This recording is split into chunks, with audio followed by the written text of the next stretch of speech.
students, welcome to the 16th lecture of biology in IAT free crash course series brought to you by Classfit. Now remember, आज हम करने वाले human reproduction and reproductive health. काफ़ी important chapter है तुम्हारे ICR aptitude test के लिए। तो इसको हम ऐसे समझेंगे कि तुम्हें समझ में आए कि एग्जाम के लिए क्या रिक्वायरमेंट है। ठीक है, इस पूरे चैप्टर को अच्छे से समझेंगे, सारे प्रोसेसेस को समझेंगे, काफ़ी सारे अच्छे क्वेश्चन इससे बन के आ सकते हैं जो आईएटी के लेवल के होते हैं। ठीक है, आईआईटी का लेवल याद रखो, इट्स नॉट मेमोरी बेस्ड। याद रखने से, सिर्फ मेमोराइजेशन से नहीं चलेगा, हमें प्रोसेसेस को अच्छे से एनालिटिकली समझना है। अभी ज्यादा टाइम नहीं बचा है, मैं देख रही हूँ बहुत बच्चे बहुत मेहनत के साथ प्रिपेयर कर रहे हैं, सारे वीडियोस के साथ एंगेज कर रहे हैं।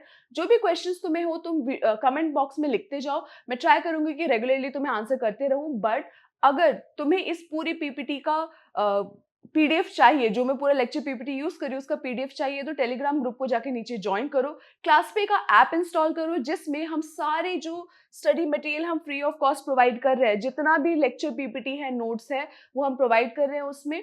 एंड उसमें डीपीपीज भी रेगुलर बेसिस पे डीपीपीज एंड उनके सोल्यूशंस प्रोवाइड हो रहे हैं। तो जाके क्लासपे का ऐप इंस्टॉल करो एंड उसी में तुम्हें मिलेगा ये पूरा all India mock test series. याद रखो, अभी ज्यादा टाइम नहीं बचा है, मैं देख रही हूँ बहुत बच्चे बहुत मेहनत के साथ ये मॉक टेस्ट दे रहे हैं।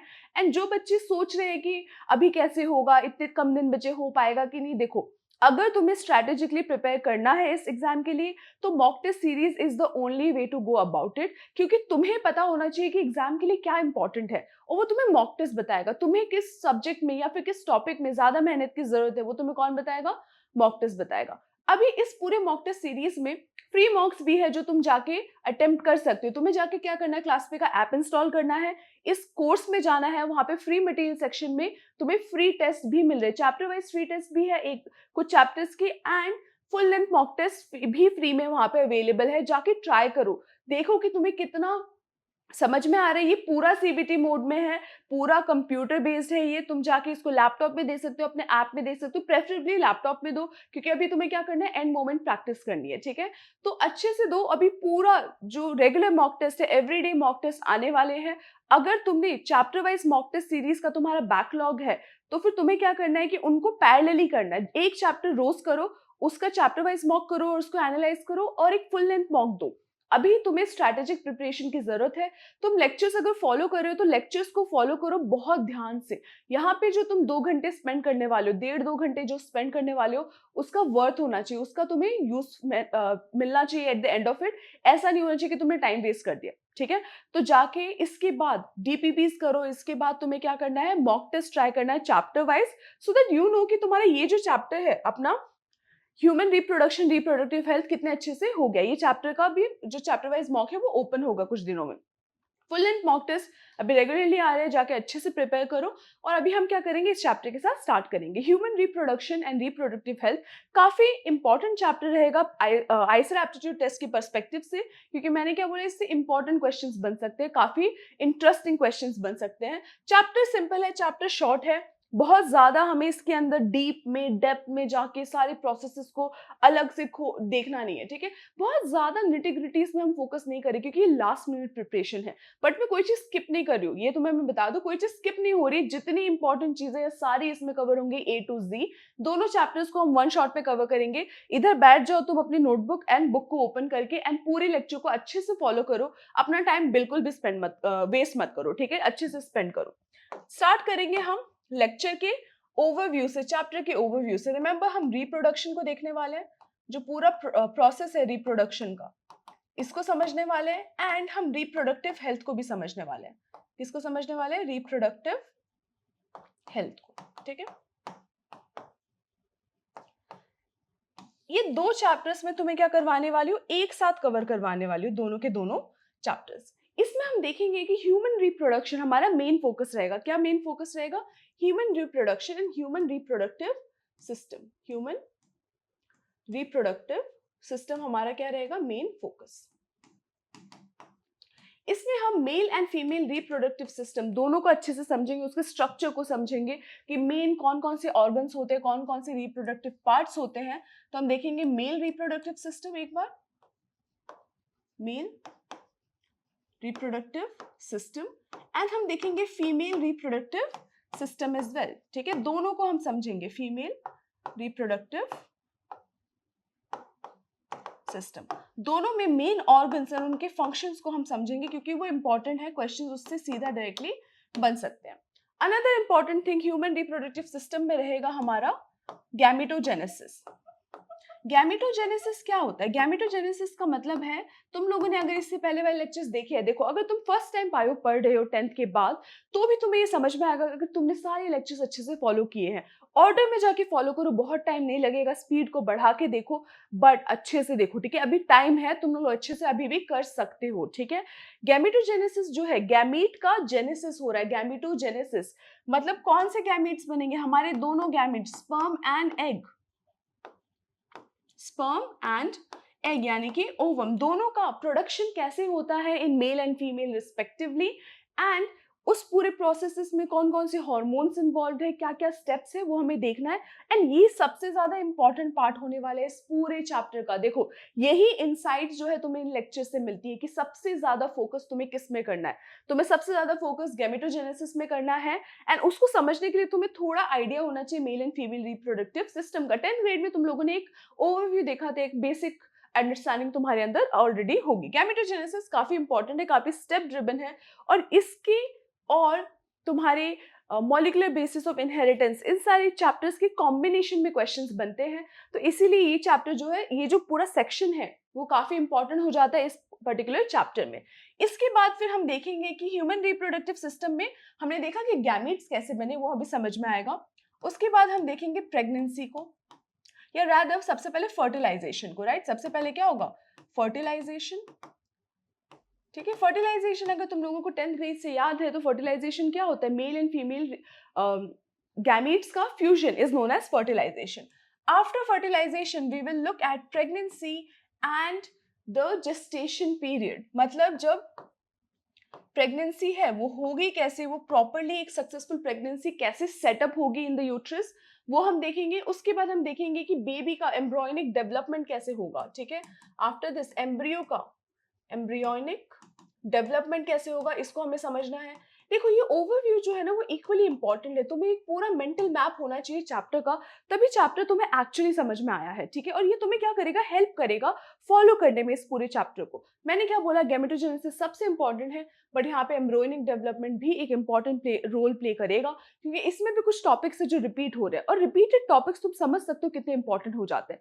जो टॉपिक्स ज्यादा टाइम रिपीट होंगे वो उतने ज्यादा इंपॉर्टेंट होंगे, क्योंकि तुम बोल सकते हो वो मल्टीपल चैप्टर्स को कवर कर रहा है। अगर मैं एक एग्जामिनर हूँ और मुझे एक एग्जाम सेट करना, में बस 32 चैप्टर्स है, बायो में टोटल 32 चैप्टर्स तुम्हारे हैं, अगर मुझे उसमें से क्वेश्चन सेट करने हो, बस 15 ही क्वेश्चन है, तुम समझ सकते हो 2 चैप्टर्स में से मुझे एक question on an average choose करना है, तो अब मैं कौन से टॉपिक्स को चूज करूंगी? फर्स्ट ऑफ ऑल ऑब्वियसली ऐसा नहीं है कि रिपीट हो रहा है मतलब इंपॉर्टेंट है, लॉजिकल भी होना चाहिए आईआईटी के पर्सपेक्टिव से, पर जो टॉपिक रिपीट हो रहे हैं वो उतने ही ज्यादा इंपॉर्टेंट होते जाते हैं, और वो तुम्हें तभी समझ में आएगा जब तुम सारा सिलेबस एक बार करोगे, जो हम यहाँ पे कर रहे हैं।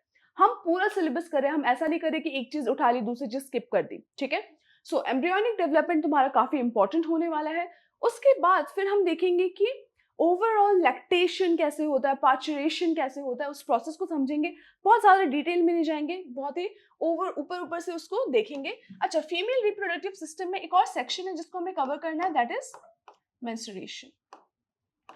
ओके, नाउ ये जो है प्रोसेस, ठीक है, ये इंपॉर्टेंट क्यों हो जाता है मेंस्ट्रुएशन? क्योंकि जो तुम्हारी ये भी एक प्रोसेस ड्रिवन स्टेप है, ठीक है? तो that will be important.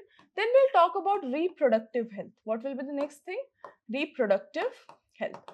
Reproductive health में हम देखेंगे कि एसटीडी, सेक्सुअली ट्रांसमिटेड डिजीजेस जो है वो होती किस वजह से है, उसको प्रिवेंट कैसे कर सकते हैं, अनवांटेड प्रेगनेंसीज को कैसे प्रिवेंट कर सकते हैं, कॉन्ट्रासेप्शन मेथड्स देखेंगे, ठीक है? सो एसटीडीज के बारे में समझेंगे, कुछ एग्जाम्पल्स होंगे जो हमें देखने हैं। फिर कॉन्ट्रासेप्शंस के बारे में समझेंगे कि कॉन्ट्रासेप्टिव मेथड्स जो होते हैं वो कौन कौन से होते हैं, और उसके सक्सेस रेट्स को थोड़ा सा हम समझेंगे। उसके बाद फिर हम देखेंगे इनफर्टिलिटी का जो इशू है, काफी लोग फेस करते हैं, उसके लिए क्या क्या सोल्यूशन साइंस ने अभी तक ढूंढे हैं, ठीक है? तो इन सारे टॉपिक्स को अच्छे से समझने का ट्राई करेंगे। स्टार्ट करते हैं चैप्टर के साथ, और हमें फर्स्ट क्या समझना है? मेल रिप्रोडक्टिव सिस्टम को। Remember one thing, in humans reproduction किस टाइप का है? सेक्सुअल रिप्रोडक्शन है। हमारे पास एक मेल रिप्रोडक्टिव सिस्टम होगा कुछ ऑर्गेनिजम्स में, और दूसरे सेट ऑफ पॉपुलेशन के दूसरे ग्रुप में क्या होगा, फीमेल रिप्रोडक्टिव सिस्टम। मेल में मेल रिप्रोडक्टिव सिस्टम, फीमेल में फीमेल। डायमॉर्फिज्म है, डायमॉर्फिज्म है मतलब दोनों अलग अलग है, दोनों जो जेंडर्स है वो अलग अलग है, और दोनों क्या करते हैं, अपना अपना गैमीट प्रोड्यूस करते हैं। मेल्स कौन सा गैमीट प्रोड्यूस करते हैं, मोटाइल गैमीट प्रोड्यूस करते हैं, जो गैमीट मूव कर सकता है, जिसको हम क्या बोलते हैं, स्पर्म। और फीमेल्स जो गैमीट प्रोड्यूस करते हैं वो है ओवम, जो मूव नहीं करता है पर उसके अंदर एनर्जी का रिजर्व रहता है। माइटोकॉन्ड्रिया जो है, अगर तुम्हें याद है, माइटोकॉन्ड्रिया जो है उसके अंदर डीएनए होता है। तुम्हारे अंदर जो डीएनए है माइटोकॉन्ड्रिया का, वो कहाँ से आया है, मदर से आया। ये सारी चीजें जो है हमने पहले पढ़ी हुई है, तो मैं रिविजन करवा रही हूँ इन अ वे, ठीक है।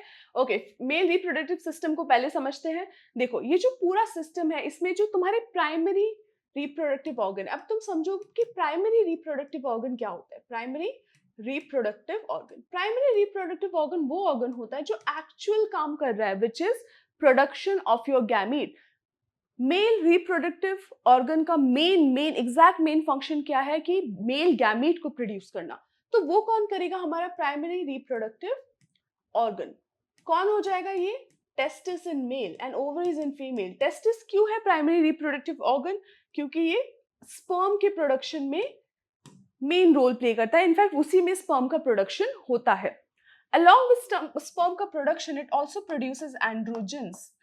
एंड्रोजेंस मतलब मेल हॉर्मोन्स, ठीक है। टेस्टोस्टेरॉन हो गया, कहाँ पे प्रोड्यूस होगा तुम्हारा, जो मेल हार्मोन है टेस्टोस्टेरॉन, कहाँ पे प्रोड्यूस होने वाला है, तुम्हारे टेस्टिस के अंदर। ना ये जो टेस्टिस जो ऑर्गन है तुम्हारा मेल रिप्रोडक्टिव सिस्टम का प्राइमरी रिप्रोडक्टिव ऑर्गन, ये जो है ये काफी सेंसिटिव इस टर्म्स में होता है, क्योंकि इसको स्पर्म को प्रोड्यूस करना है, एंड स्पर्म का जो प्रोडक्शन है वो टेम्परेचर सेंसिटिव है, ठीक है। सो स्पर्मेटोजेनेसिस जो कि क्या है, process of production of sperm is a temperature sensitive process, या फिर तुम्हारे जो स्पर्म्स है वो टेम्परेचर सेंसिटिव है। उसका मैच्योरेशन, स्पर्म का अगर स्पर्म मैच्योर होना चाहते हैं, वो क्या है, टेम्परेचर सेंसिटिव प्रोसेस है। बिकॉज ऑफ विच जो टेस्टिस है वो कहाँ पे लोकेटेड है, they located in a sac known as scrotum. ये जो सैक है बॉडी के बाहर जो लाई करता है, एब्डोमेन कैविटी में लाई करता है क्या, नहीं। क्या स्क्रोटम एब्डोमेन के अंदर है, स्टमक के अंदर है, नहीं है। क्यों नहीं है, क्योंकि याद रखो कि हम क्या है, हम लोग एक warm blooded animals, right. We are humans are warm blooded animals, and वो अपना इंटरनल बॉडी टेम्परेचर मेंटेन करते हैं। तो अंदर जो बॉडी के अंदर का जो टेम्परेचर है वो काफी हाई होता है, एंड स्पर्म के प्रोडक्शन के लिए वो टेम्परेचर काफी ज्यादा है। दे नीड, स्पर्म को क्या चाहिए, 2 to 3 degree Celsius less temperature चाहिए। Need 2 to 3 degree Celsius temperature और लेस टेम्परेचर, ठीक है। तो स्पर्म के प्रोडक्शन के जो टेम्परेचर रिक्वायर्ड है, it should be 2 to 3 degree Celsius less than the human body temperature, ठीक है। तो इसीलिए हमें क्या चाहिए, scrotum is necessary. Scrotum is a sac जिसके अंदर टेस्टिस होते हैं। टेस्टिस जो है वो कितने होते हैं, 2, ठीक है। So it's a pair. Testis का क्या होता है, पेयर। कहाँ पे लोकेटेड होते हैं, they are located in scrotum, located in scrotum, ठीक है। Then you have the testis. Testis में क्या बन गया, स्पर्म बन गया, एंड वहां से जो स्पर्म है तुम्हारे स्पर्म डक्ट या फिर वास डेफरेंस के थ्रू, किसके थ्रू, वास डेफरेंस के थ्रू कहाँ पे एंटर करेगा, तुम्हारे एब्डोमिनल कैविटी में फिर से एंटर करेगा। टेस्टिस एब्डोमिनल कैविटी के बाहर है, उसमें स्पर्म का प्रोडक्शन हुआ, फिर स्पर्म को कौन लेके जाएगा वापस, तुम्हारा vas deferens, also known as sperm duct. इसको सिंपल वर्ड्स में क्या बोल सकते हैं हम, स्पर्म डक्ट।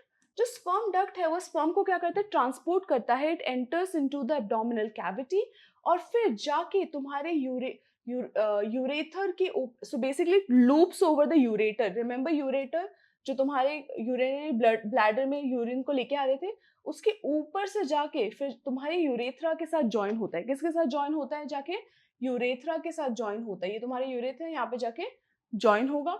ज्वाइन होके क्या फॉर्म करेगा, तुम्हारा बेसिकली कॉमन ओपनिंग फॉर्म करेगा, एक कॉमन ओपनिंग फॉर्म हो जाएगी, एंड जो बेसिकली स्पर्म को भी कैरी करेगी और यूरिन को भी कैरी करेगी। सो यूरेथ्रा का जो ओपनिंग है और स्पर्म डक्ट का ओपनिंग है वो क्या करता है, मर्ज हो जाता है, एंड तुम्हारे कॉमन ओपनिंग फॉर्म होता है जो बॉडी के बाहर जाएगा थ्रू द पीनस। एंड जो पीनस है वो तुम्हें बेसिकली हेल्प करेगा to release out the urine and also the sperm into the female reproductive system. Okay, now जब ये चीज हो रही है ओवरऑल, तो तुम्हारा जो स्पर्म डक्ट है वो जब गया जाके यूरेथ्रा से ज्वाइन हुआ, यूरेथ्रा से ज्वाइन होने से पहले there is a gland known as seminal vesicle. ठीक है, सेमाइनल वेसिकल जो है वो जाके इससे ज्वाइन होता है, उसके कुछ सिक्रीशंस होते हैं जो स्पर्म के साथ मिक्स होते हैं, एंड देन उसके बाद एट द पॉइंट जहाँ पे वो कनेक्ट हो रहा है वहां पे क्या है, प्रोस्टेट ग्लैंड. सबसे पहले कौन ज्वाइन होगा, सेमाइनल वेसिकल, उसके बाद प्रोस्टेट ग्लैंड, एंड उसके बाद तुम्हारा बल्बो यूरेथ्रल ग्लैंड. तीन ग्लैंड्स है, क्या है ये सारे तीनों ग्लैंड्स है, तीनों अपने सिक्रीशंस को सिक्रीट करेंगे कहाँ पे, स्पर्म के अंदर, मतलब स्पर्म के अराउंड, एंड क्या फॉर्म करेंगे, सीमन. ठीक है, सो सीमन क्या है, it is the liquid in which the sperm is carried. ठीक है, उसमें तीनों ग्लैंड्स का सिक्रीशन है, क्योंकि जो ये सिक्रीशन है वो मल्टीपल चीजें करेंगे. वो सबसे पहले तो जो पीएच है, जो सीमन का पीएच होता है वो एल्कलाइन पीएच होता है. कैसा पीएच होता है, एल्कलाइन, क्योंकि हम देखेंगे वजाइना का पीएच क्या होता है, एसिडिक होता है. तो हमें क्या चाहिए, एल्कलाइन पीएच चाहिए, ताकि जो स्पर्म्स है वो जिंदा रह पाए, otherwise they will die in the acidic pH of the vagina. ठीक है, सो सीमन का पीएच क्या है, एल्कलाइन है, बेसिक है. ठीक है, फिर सीमन को, जो सीमन में ऐसा भी सिक्रीशन होता है जो एक्टिवेट करता है स्पर्म को. Sperm remember they are motile, मतलब वो मूव करते हैं, तो उनको स्विम करना है. स्विम करने के लिए उनको एनर्जी की जरूरत है, उसके एक्टिवेशन में भी इनके सिक्रीशंस हेल्प करते हैं, और थोड़ा सा ल्यूब्रिकेंट, ताकि वो मूव भी कर पाए अच्छे से. इसीलिए इन तीनों ग्लैंड के सिक्रीशंस क्या है, काफी ज्यादा इंपॉर्टेंट है for the actual activity of the sperm. ठीक है, अगर इनमें से किसी में भी प्रॉब्लम है तो फिर स्पर्म की एक्टिविटी अफेक्ट हो सकती है. तो सीमेन तुम्हारा वो फ्लूइड बन गया जिसमें स्पर्म कैरी होता है, and this is your whole male reproductive system in terms of all of the structures, external structures. ठीक है, scrotum, testis, vas deferens, all of the three gland, seminal vesicle सबसे पहले, फिर प्रोस्टेट, एंड फिर bulbourethral gland, फिर जाके तुम्हारे urethra में तुम्हारा स्पर्म डक्ट जब ज्वाइन हो चुका है. ठीक है, ज्वाइन होने से पहले सेमाइनल वेसिकल, उसके बाद जहाँ पे पॉइंट हो रहा है, जहाँ पे ज्वाइन हो रहा है वहां पे तुम्हारा प्रोस्टेट ग्लैंड है, उसके बाद बल्बो यूरेथ्रल ग्लैंड है, फिर जो ओपनिंग है पीनस के थ्रू बॉडी के बाहर रिलीज होता है. ठीक है, so this is the whole overall part. जो ओवरऑल स्ट्रक्चर्स है वो हमने देखे. अभी अगर इंटरनल स्ट्रक्चर्स हमें देखना है, किसका इंटरनल स्ट्रक्चर यहाँ पे हम देखेंगे, एक्चुअली टेस्टिस के स्ट्रक्चर को ज्यादा अच्छे से हम समझेंगे. ठीक है, तो टेस्टिस जो है हमारे पास क्या है, टेस्टिस पेयर में है, राइट. सो पेयर में जो टेस्टिस है उसके अंदर अगर हम देखें तो उसमें बहुत सारे क्या है, ऐसे सेक्शंस हैं, बहुत सारे ऐसे सेक्शंस हैं. इसको हम बोलते हैं टेस्टिकुलर लॉब्यूल्स. क्या बोलते हैं हम, टेस्टिकुलर लॉब्यूल्स. लॉब्यूल्स मतलब ऐसे ऐसे ओवल काइंड ऑफ स्ट्रक्चर्स तुम समझ सकते हो. ठीक है, जो टेस्टिकुलर लॉब्यूल्स है, तो अपने तुम्हारे पास 200-250 टेस्टिकुलर लॉब्यूल्स होंगे एक टेस्टिस में, अबाउट 200 to 250 पर टेस्टिस, तो काफी सारे, right. Within one lobule you have 3 seminiferous tubules. Seminiferous tubules. ठीक है, सो एक टेस्टिस के अंदर कितने हैं, seminiferous tubules, टोटल 3. ठीक है, फेरस tubules. सो 3 सेमिनिफेरस tubules जो है एक लॉब्यूल के अंदर होंगे, एंड सेमिनिफेरस ट्यूब्यूल के अंदर ही एक्चुअली स्पर्म का प्रोडक्शन होगा. जो स्पर्म का जो प्रोडक्शन है वो किसके अंदर हो रहा है, सेमिनिफेरस ट्यूब्यूल्स के अंदर. ठीक है, इसको हम अच्छे से समझेंगे.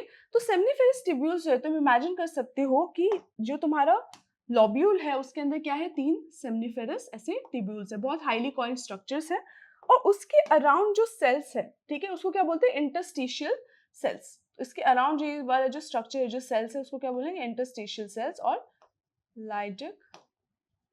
यहाँ पे लेबल नहीं है क्या तुम्हारे बुक में, ठीक है, लाइडिक सेल्स. ठीक है, या फिर टिश्यू.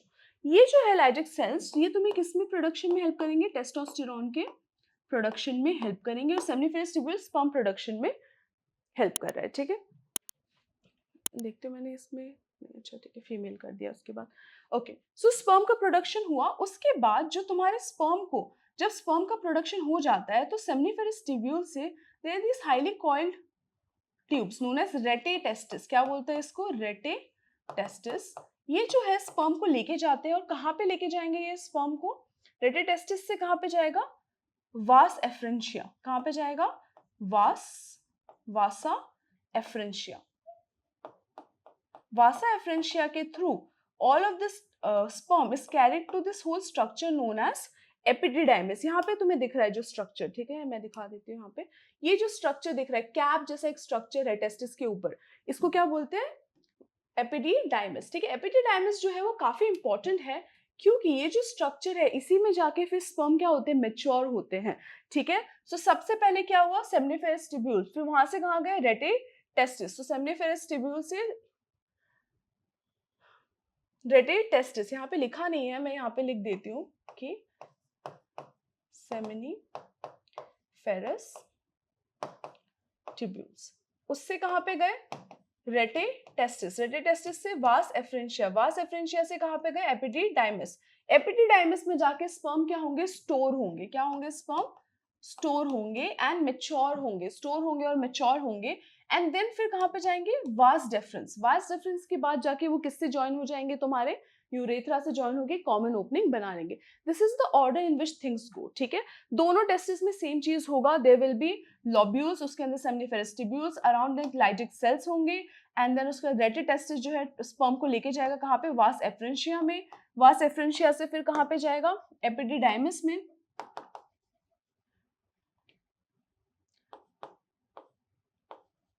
कहाँ पे जाएगा तुम्हारे, एपिडिडाइमिस में जाएगा, जहां पे वो स्टोर भी होगा एंड मेच्योर भी होगा, स्टोर एंड मेच्योर।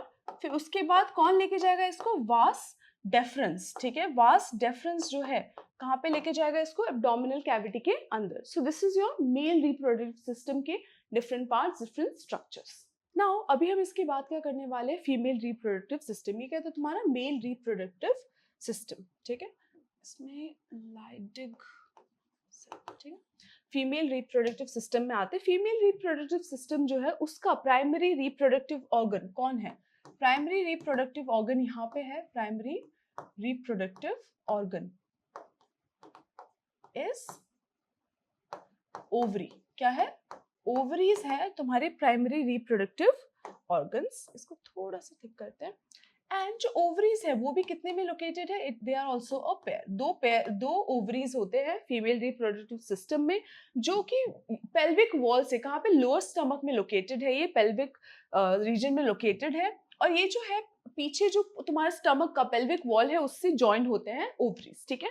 ओवरीज के बाद तुम्हारा आता है, ओवरी तुम्हारा प्राइमरी रिप्रोडक्टिव ऑर्गन है, उसके बाद आता है एक्सेसरी रिप्रोडक्टिव डक्ट्स, ठीक है, क्या है, एक्सेसरी रिप्रोडक्टिव डक्ट्स में क्या क्या आ जाएंगे तुम्हारे, फेलोपियन ट्यूब आ जाएगा तुम्हारा, ठीक है, पूरा का पूरा फेलोपियन ट्यूब, बेसिकली इसको ओविडक्ट भी बोलते हैं, फेलोपियन ट्यूब का दूसरा नाम क्या है, oviduct. Basically ovi refers to ovum, duct refers to एक बेसिकली ट्यूब लाइक स्ट्रक्चर जिसके थ्रू कोई भी चीज मूव करती है, तो इस डक्ट के थ्रू क्या मूव कर रहा है, एग मूव कर रहा है, तो ओवी डक्ट, ठीक है, इसका नाम क्या है, फेलोपियन ट्यूब को भी इसको रेफर करते हैं। अगर इस सेक्शन को देखें तो तुम्हारा क्या है, ओवरी है, ओवरी के जस्ट बाद तुम्हारा फेलोपियन ट्यूब स्टार्ट हो जाएगा, दो ओवरीज तो दो सेट ऑफ फेलोपियन ट्यूब्स होंगे।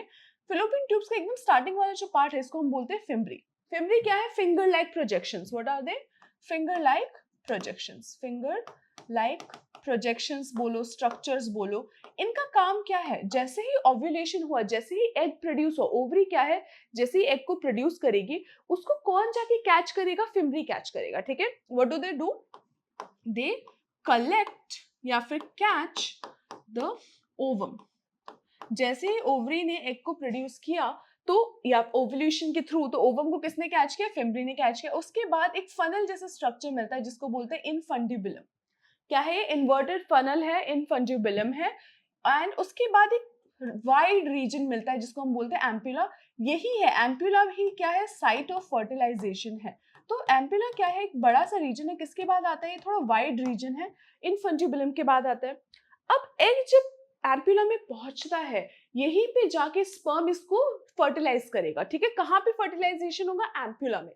अगर एम्पुला में फर्टिलाइजेशन नहीं हुआ, जब एग एम्पुला में पहुंचा तब आके अगर स्पर्म ने इसको फर्टिलाइज नहीं किया तो फिर फर्टिलाइजेशन नहीं होगा, इसीलिए फर्टिलाइजेशन का बहुत चांस इवेंट है। क्या चांसेस है कि जब एग वहां पे होगा, क्योंकि एग तो once in a month produce हो रहा है, ठीक है, in humans, so once in a month produce होता है, तो फिर इसीलिए क्या है कि जैसे ही एग यहाँ पे पहुंचा तभी जाके स्पर्म को यहाँ पे जाके फर्टिलाइज करना है, तो उसके चांसेस काफी कम होते हैं, ठीक है। तो एम्पुला के बाद आते हैं एक नैरो रीजन, एक नैरो पार्ट है किसका, तुम्हारे फेलोपियन ट्यूब का एक नैरो सेक्शन है जिसको हम बोलते हैं इस्थमस। इस्थमस के थ्रू जो एग है अगर फर्टिलाइज नहीं हुआ तो फिर यूट्रस के टुवर्ड्स जाएगा और फिर डिसइंटीग्रेट होकर एब्जॉर्ब हो जाएगा। अगर फर्टिलाइजेशन हो गया तो फिर जो जाइगोट है वो किसके थ्रू ट्रैवल करेगा, इस्थमस के थ्रू ट्रैवल करेगा, कहाँ पे, यूट्रस में। अब तुम यूट्रस का पूरा सेक्शन देखो तो यूट्रस का जो वॉल है ओवरऑल ये जो स्ट्रक्चर है इसको हम बोलते हैं इन्वर्टेड पेयर स्ट्रक्चर। क्या है ये, इन्वर्टेड पेयर स्ट्रक्चर, ठीक है, ऐसा स्ट्रक्चर है। इसके वॉल्स है, वॉल्स में अगर देखें तो इसके 3 पार्ट्स है या फिर 3 लेयर्स है। जो यूट्रस का वॉल है, यूट्रिन वॉल, यूट्रिन वॉल, इसके 3 पार्ट्स है। पेरीमेट्रियम मतलब बाहर का कवरिंग, पेरी मतलब outer, on the outside, periphery, ऐसे तुम याद रख सकते हो। मायो रेफर्स टू मसल्स, तो मायोमेट्रियम क्या है, this is the muscular layer. इधर क्या होगा, मायोमेट्रियम, ये पूरा क्या है, मसल्स है इसमें, ठीक है, क्या है, मसल्स है। जब यूट्रस कॉन्ट्रैक्ट करता है तब कौन कॉन्ट्रैक्ट कर रहा है, मायोमेट्रियम कॉन्ट्रैक्ट कर रहा है। एंड एंड में सबसे अंदर की तरफ क्या है, एंडोमेट्रियम। एंडोमेट्रियम जो है उसके अंदर क्या है, ब्लड की कैपिलरीज है, ब्लड का सप्लाई है, इसी में जाके इम्प्लांटेशन होगा, ठीक है। तो अगर तीनों लेयर्स को देखें तो 2 लेयर सबसे ज्यादा इंपॉर्टेंट है। एंडोमेट्रियम जो है इसमें क्या होने वाला है, इम्प्लांटेशन होने वाला है। ये ब्लड रिच है, क्या है ये, ब्लड रिच है, ब्लड रिच टिश्यू है, इसमें काफी सारे कैपिलरीज रहते हैं, न्यूट्रिएंट्स भी रहते हैं, और इसी में इम्प्लांटेशन होता है। जब एम्ब्रियो बन जाता है तो जाके उसको इम्प्लांट होना है, इम्प्लांट होने के बाद ही प्रेगनेंसी सक्सेसफुल होगी। तो इम्प्लांटेशन किस में होगा, एंडोमेट्रियम के अंदर होगा, ठीक है। तो एंडोमेट्रियम की जो लाइनिंग है इट इज मेड थिकर, ये जो लाइनिंग है endometrium it is made thicker, और you could say it gets thicker, क्या बोल सकते हैं, it gets thicker every month in preparation for pregnancy। जब प्रेगनेंसी के लिए बॉडी रेडी हो रही है तो एंडोमेट्रियम की लाइनिंग क्या होगी, थिक हो जाएगी, ठीक है। फिर अगर हम बात करें मायोमेट्रियम की, मायोमेट्रियम जो सेक्शन है, जो लेयर है यूट्रस के वॉल का, ये क्या है, मसल वॉल है, क्या है ये, एक मसल वॉल है। और क्योंकि ये मसल वॉल है, तुम लोगों को ये दिख रहा है right, it's not too thin. ये जो मसल वॉल है ये किस में हेल्प करती है, कॉन्ट्रैक्शन में हेल्प करती है, किस में हेल्प करती है, कॉन्ट्रैक्शन में हेल्प करती है। जब एक्चुअली प्रेगनेंसी के बाद, सक्सेसफुल प्रेगनेंसी के बाद डिलीवरी होगी तो कॉन्ट्रैक्शन से क्या हो सकता है, बेबी डिलीवर हो सकता है, डिलीवरी में हेल्प हो सकता है, ठीक है। तो ये इंपॉर्टेंट है। इवन अगर प्रेगनेंसी नहीं हुई है और जो एंडोमेट्रियम की लाइनिंग है वो शेड करना है, मेंस्ट्रुएशन कैरी आउट करना है, तो फिर क्या होगा, ये तुम्हारा मायोमेट्रियम ही कॉन्ट्रैक्ट करता है। जो क्रैम्प्स एंड ऑल के बारे में तुमने सुना होगा, तो यूजुअली मायोमेट्रियम का कॉन्ट्रैक्शन होता है, ठीक है। अब यूट्रस के बाद आएंगे तो यूट्रस का जो ओपनिंग है वो क्या है, एक तरीके से अब तुम नहीं चाहते कि एक इंटरनल ऑर्गन जो है वो ऐसे ओपन रहे, क्योंकि उसके अंदर जर्म्स जा सकते हैं, बैक्टीरिया, बहुत सारी चीजें हो सकती है, प्रॉब्लम है ना। तो क्या होगा, कंस्ट्रिक्टेड सा रीजन रहता है, कंस्ट्रिक्टेड रीजन रहता है जिसको हम बोलते हैं सर्विक्स। सर्विक्स क्या है, it is the opening. Uterus vagina में कहां से ओपन होगा, सर्विक्स से। Cervix is the opening, constricted रहता है, बंद रहता है ये यूजुअली। एंड इसके जस्ट बाद जो एक कनाल जैसा स्ट्रक्चर मिलता है इसको हम क्या बोलते हैं, सर्विकल कनाल। सर्विकल कनाल, सर्विकल कनाल के बाद कहां पे है नेक्स्ट स्टेप, वेजाइना, ठीक है। सो वेजाइना अगर आउटसाइड से इनसाइड देखें तो वेजाइना के बाद हमें क्या मिलेगा, सर्विकल कनाल, उसके बाद सर्विक्स, उसके बाद यूट्रस, उसके बाद इस्थमस, उसके बाद एम्पुला। एम्पुला तक स्पर्म को जाना है, from all the way to, from vagina to ampulla जाना है अगर फर्टिलाइजेशन होना है तब, ठीक है। सो ये होपफुली तुम्हें समझ में आ गया structure. Overall female reproductive system का काफी सिंपल सा स्ट्रक्चर है, ज्यादा कुछ कॉम्प्लिकेशंस नहीं है, बहुत ज्यादा अलग अलग टाइप के ग्लैंड्स इसमें नहीं है। तुम्हारे ओवरी जो है वो एक्चुअली क्या करेंगे, प्रोड्यूस करेंगे, किसको प्रोड्यूस करेंगे, स्पर्म प्रोडक्शन में हेल्प करेंगे, ठीक है। प्रोडक्शन ऑफ स्पर्म इनका काम है। और क्या काम है ओवरीज का, टू प्रोड्यूस फीमेल हॉर्मोन्स, ठीक है। सो फीमेल सेक्स हार्मोन्स जो होते हैं, फीमेल सेक्स हार्मोन्स कौन कौन से, एस्ट्रोजन एंड प्रोजेस्टेरॉन, ठीक है। फीमेल सेक्स हार्मोन कौन प्रोड्यूस करता है, ओवरीज प्रोड्यूस करने में हेल्प करता है। मेनली एस्ट्रोजन एंड प्रोजेस्टेरॉन जो है वो एक और स्ट्रक्चर फॉर्म होता है, ओवरी से ही आता है, एग के अराउंड, कॉर्पस ल्यूटम जो हम देखेंगे वो हेल्प करता है, ठीक है। इससे अभी हमें क्या समझ में आ गया, बेसिक अंडरस्टैंडिंग होगी कि मेल रिप्रोडक्टिव सिस्टम और फीमेल रिप्रोडक्टिव सिस्टम कैसा दिखता है, ठीक है। नेक्स्ट हमें क्या देखना है, गैमेटोजेनेसिस। क्या देखना है, गैमेटोजेनेसिस। गैमेट्स अपने पास दो टाइप के हैं, स्पर्म है और एग है। दोनों का क्या देखेंगे, प्रोडक्शन कैसे होता है। यहाँ पे मैंने एनसीईआरटी से जो पूरा सेक्शन है वो लेके रखा है तुम्हारे रेफरेंस के लिए, क्योंकि अगर एंड मोमेंट पे तुम एक चीज पढ़ रहे हो, सिर्फ पीपीटी पढ़ रहे हो, तो ये सेक्शन तुम जरूर रीड करो, ठीक है। क्योंकि काफी बच्चे बोल रहे थे मैम पूरी की पूरी एनसीईआरटी अब नहीं पढ़ी जाएगी and all of that. I totally understand what you going through, ठीक है। मुझे समझ में आ रहा है कि तुम काफी पैनिक कर रहे हो, डू नॉट पैनिक। आराम से देखो, लास्ट मोमेंट जो पैनिक है वही प्रॉब्लम क्रिएट करता है। अपने पे भरोसा रखो, हम पे भी भरोसा रखो एंड प्रॉपरली इसको प्रिपेयर करो, you can still do it, ठीक है, डोंट वरी। इसलिए मैंने पूरा कटआउट लेके रखा है, हम इसको भी कवर करेंगे, बट ओवरऑल समझते हैं कि स्पर्म का प्रोडक्शन कैसे होता है। देखो, स्पर्मेटोजेनेसिस क्या है, ये प्रोसेस है जिससे क्या प्रोडक्शन होता है, स्पर्म्स जो तुम्हारे मेल गैमेट्स है आर प्रोड्यूस्ड। एक इंपॉर्टेंट चीज है जो हमें नोट करनी है कि स्पर्मेटोजेनेसिस, जो स्पर्म का प्रोडक्शन है, कब स्टार्ट होगा।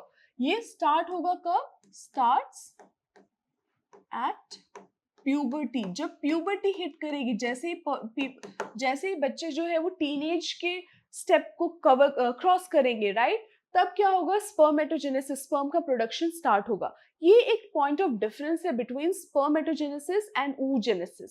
स्पर्मेटोजेनेसिस, जो स्पर्म का प्रोडक्शन है, वो प्यूबर्टी पे स्टार्ट हो रहा है, बट oogenesis जो है वो कब स्टार्ट हो जाता है, एम्ब्रियो वाले स्टेज में ही स्टार्ट हो जाता है। तो एक बहुत इंपॉर्टेंट डिफरेंस है, इसके अराउंड क्वेश्चंस हमेशा बन सकते हैं और बने भी है, ठीक है। हम देखेंगे चैप्टर के एंड में, लेक्चर के एंड में हम क्या करते हैं, previous year questions, so please उस क्वेश्चंस को अच्छे से देखना, ठीक है।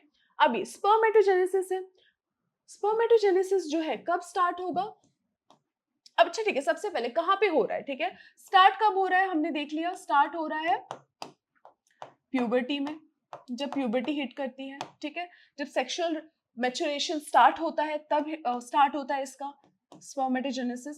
साइट क्या है, कहाँ पे होता है ये होता है सेमिनिफेरस टिब्यूल के अंदर, सेमिनिफेरस टिब्यूल्स के अंदर। सेमिनिफेरस टिब्यूल्स कहाँ पे लोकेटेड है, इन द टेस्टिस, टेस्टिस के अंदर सेमिनिफेरस टिब्यूल्स हैं जिनके अंदर स्पर्मेटोजेनेसिस होगा, ठीक है। नाउ स्पर्मेटोजेनेसिस जो है वो स्टार्ट किससे होता है, सबसे पहले तुम्हारा ये जो सेक्शन दिख रहा है, ये जो पिक्चर दिख रहा है, इसमें ये क्या है, तुम्हारा सेमिनिफेरस टिब्यूल है।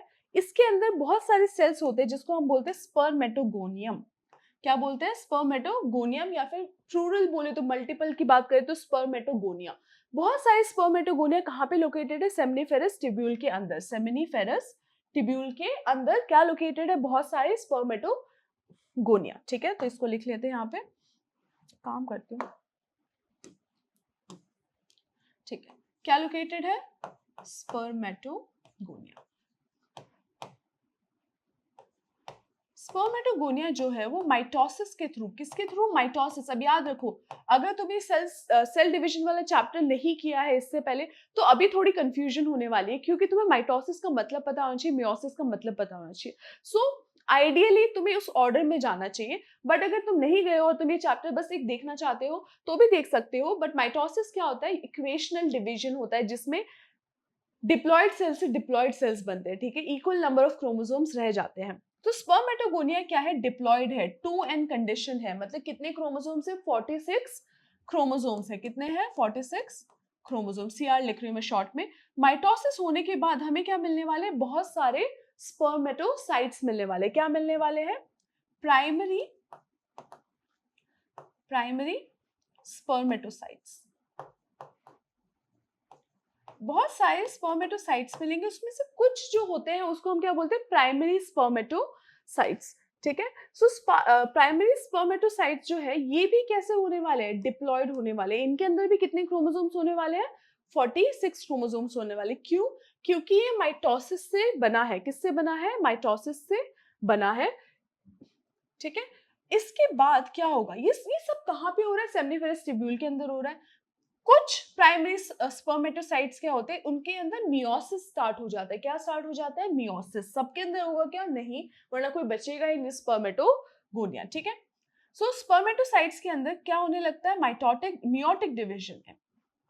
अगर मियोसिस 1 हुआ है, ठीक है, अगर मियोसिस 1 होगा, सबसे पहले याद रखो मियोसिस में 2 स्टेप्स होते हैं, मियोसिस 1 एंड मियोसिस 2।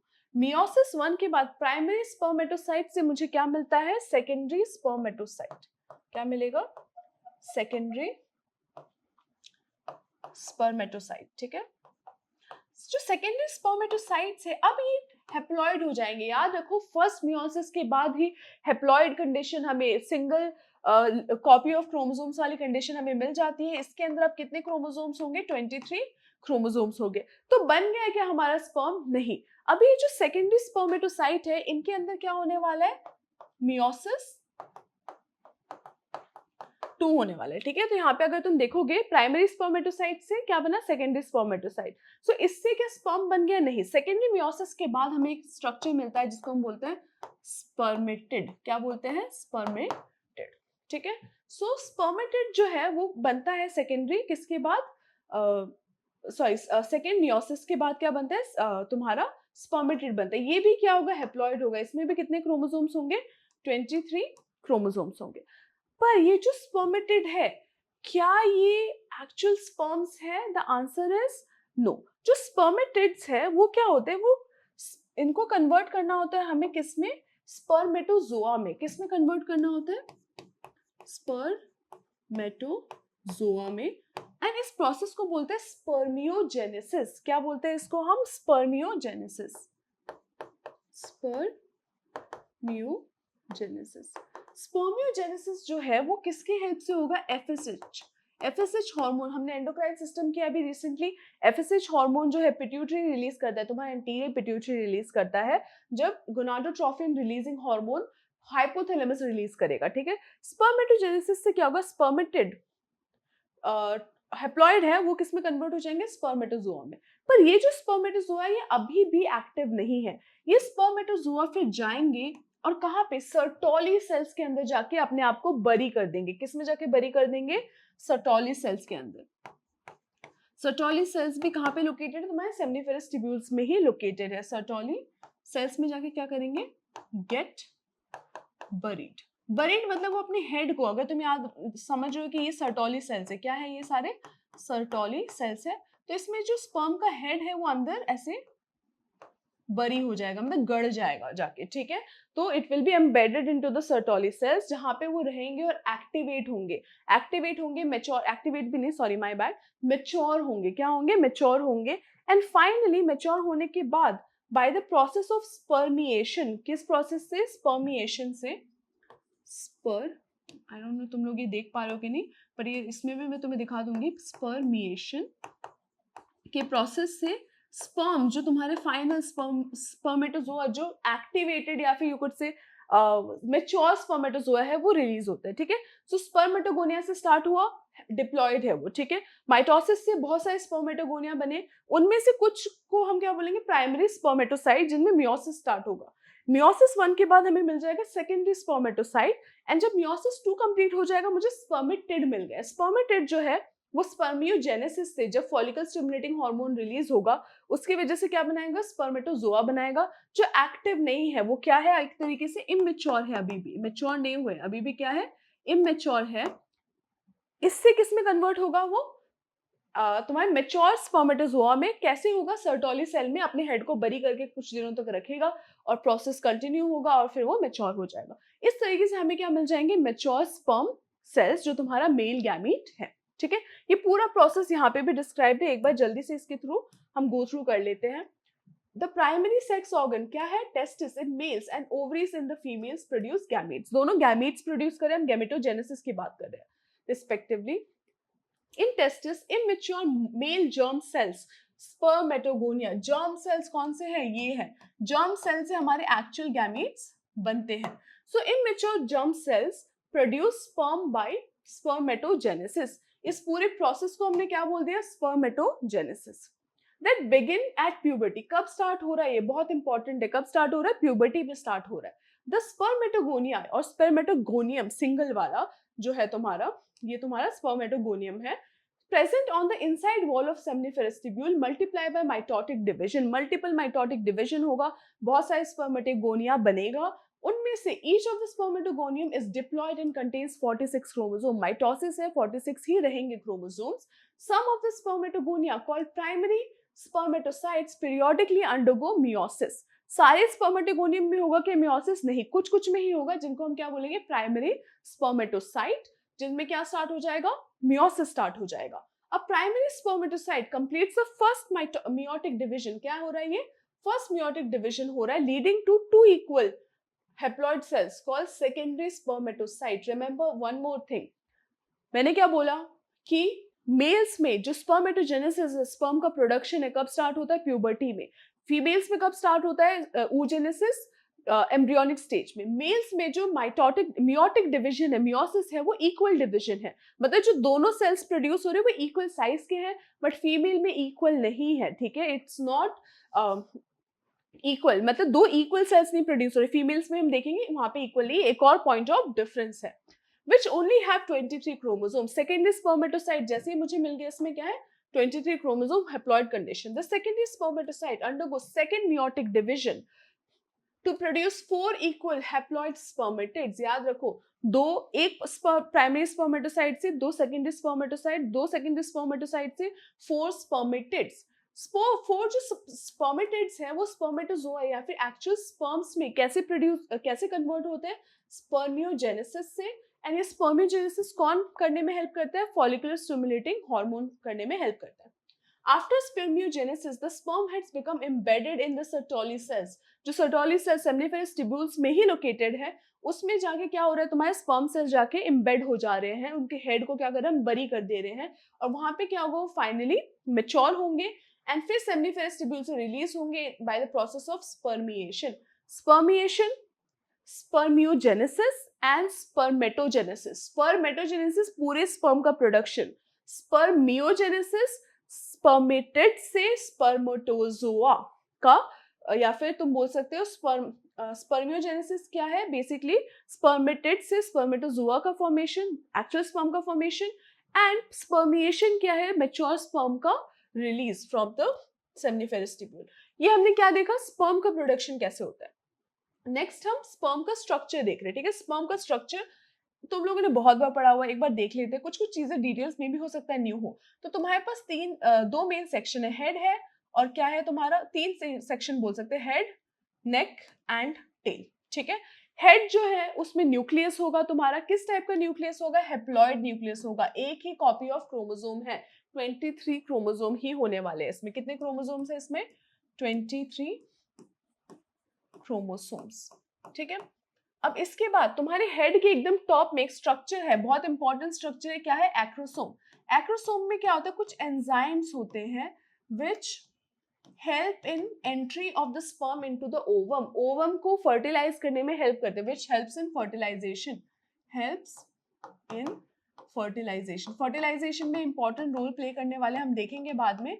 तो वो कहाँ पे लोकेटेड है, हेड के जस्ट एकदम टिप पे, टॉप पार्ट पे. ठीक है, एंड ये पूरा किससे कवर्ड है, प्लाज्मा मेम्ब्रेन से. है तो एक सेल ही, प्लाज्मा मेम्ब्रेन तो होगा ही.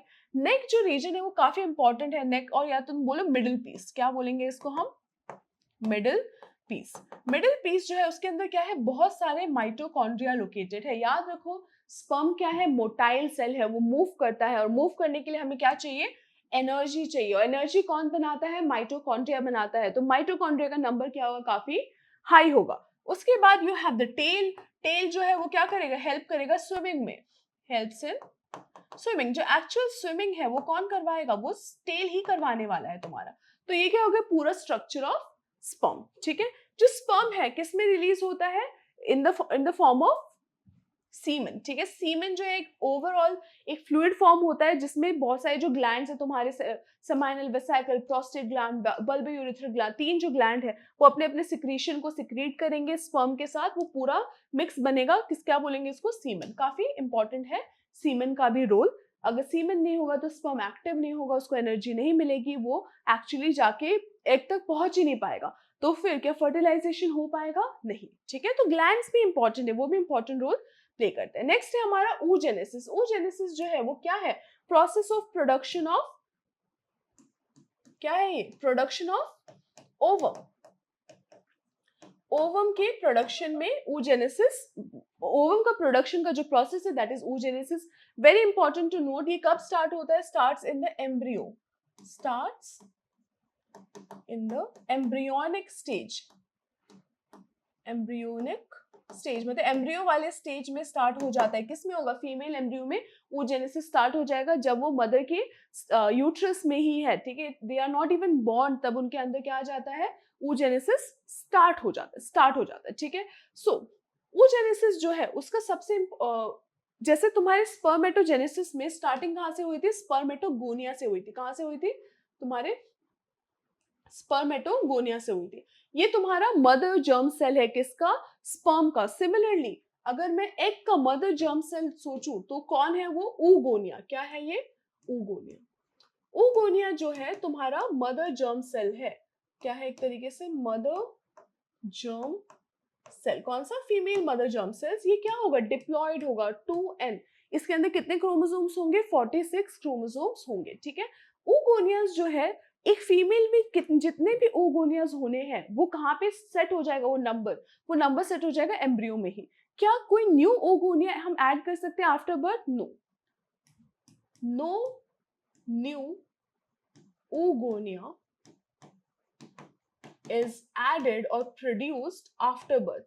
बर्थ के बाद क्या oogonia और बनेगा? नहीं बनेगा, ठीक है। प्रोड्यूस्ड आफ्टर बर्थ, तो फिक्स हो गया नंबर। आफ्टर बर्थ कोई oogonia अब और नहीं बनने वाला, ठीक है। इतना क्लियर है? तो oogonia क्या हो गया? फिक्स हो गया, मदर जर्म सेल है। oogonia जो है एम्ब्रियो में प्रेजेंट है।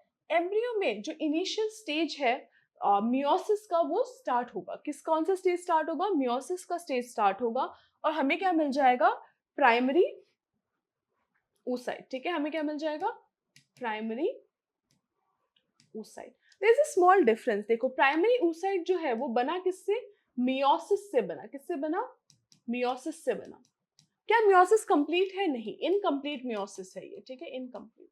कौन से स्टेज में ये जाके रुक गया है? प्रोफेज 1 में। किस में रुक गया है ये? प्रोफेज 1 में जाके ये रुक चुका है। पूरा मियोसिस नहीं हुआ, मियोसिस 1 कंप्लीट नहीं हुआ, प्रोफेज 1 में जाके रुक गया है, प्राइमरी oocyte बन गया है। याद रखो प्राइमरी oocyte जो है वो अभी मियोसिस को अंडरगो कर रहा था, कंप्लीट नहीं हुआ है उसमें मियोसिस, ठीक है। तो प्रोफेज 1 है, इसमें क्या कंडीशन होगी? डिप्लॉयड कंडीशन ही होगी, ठीक है।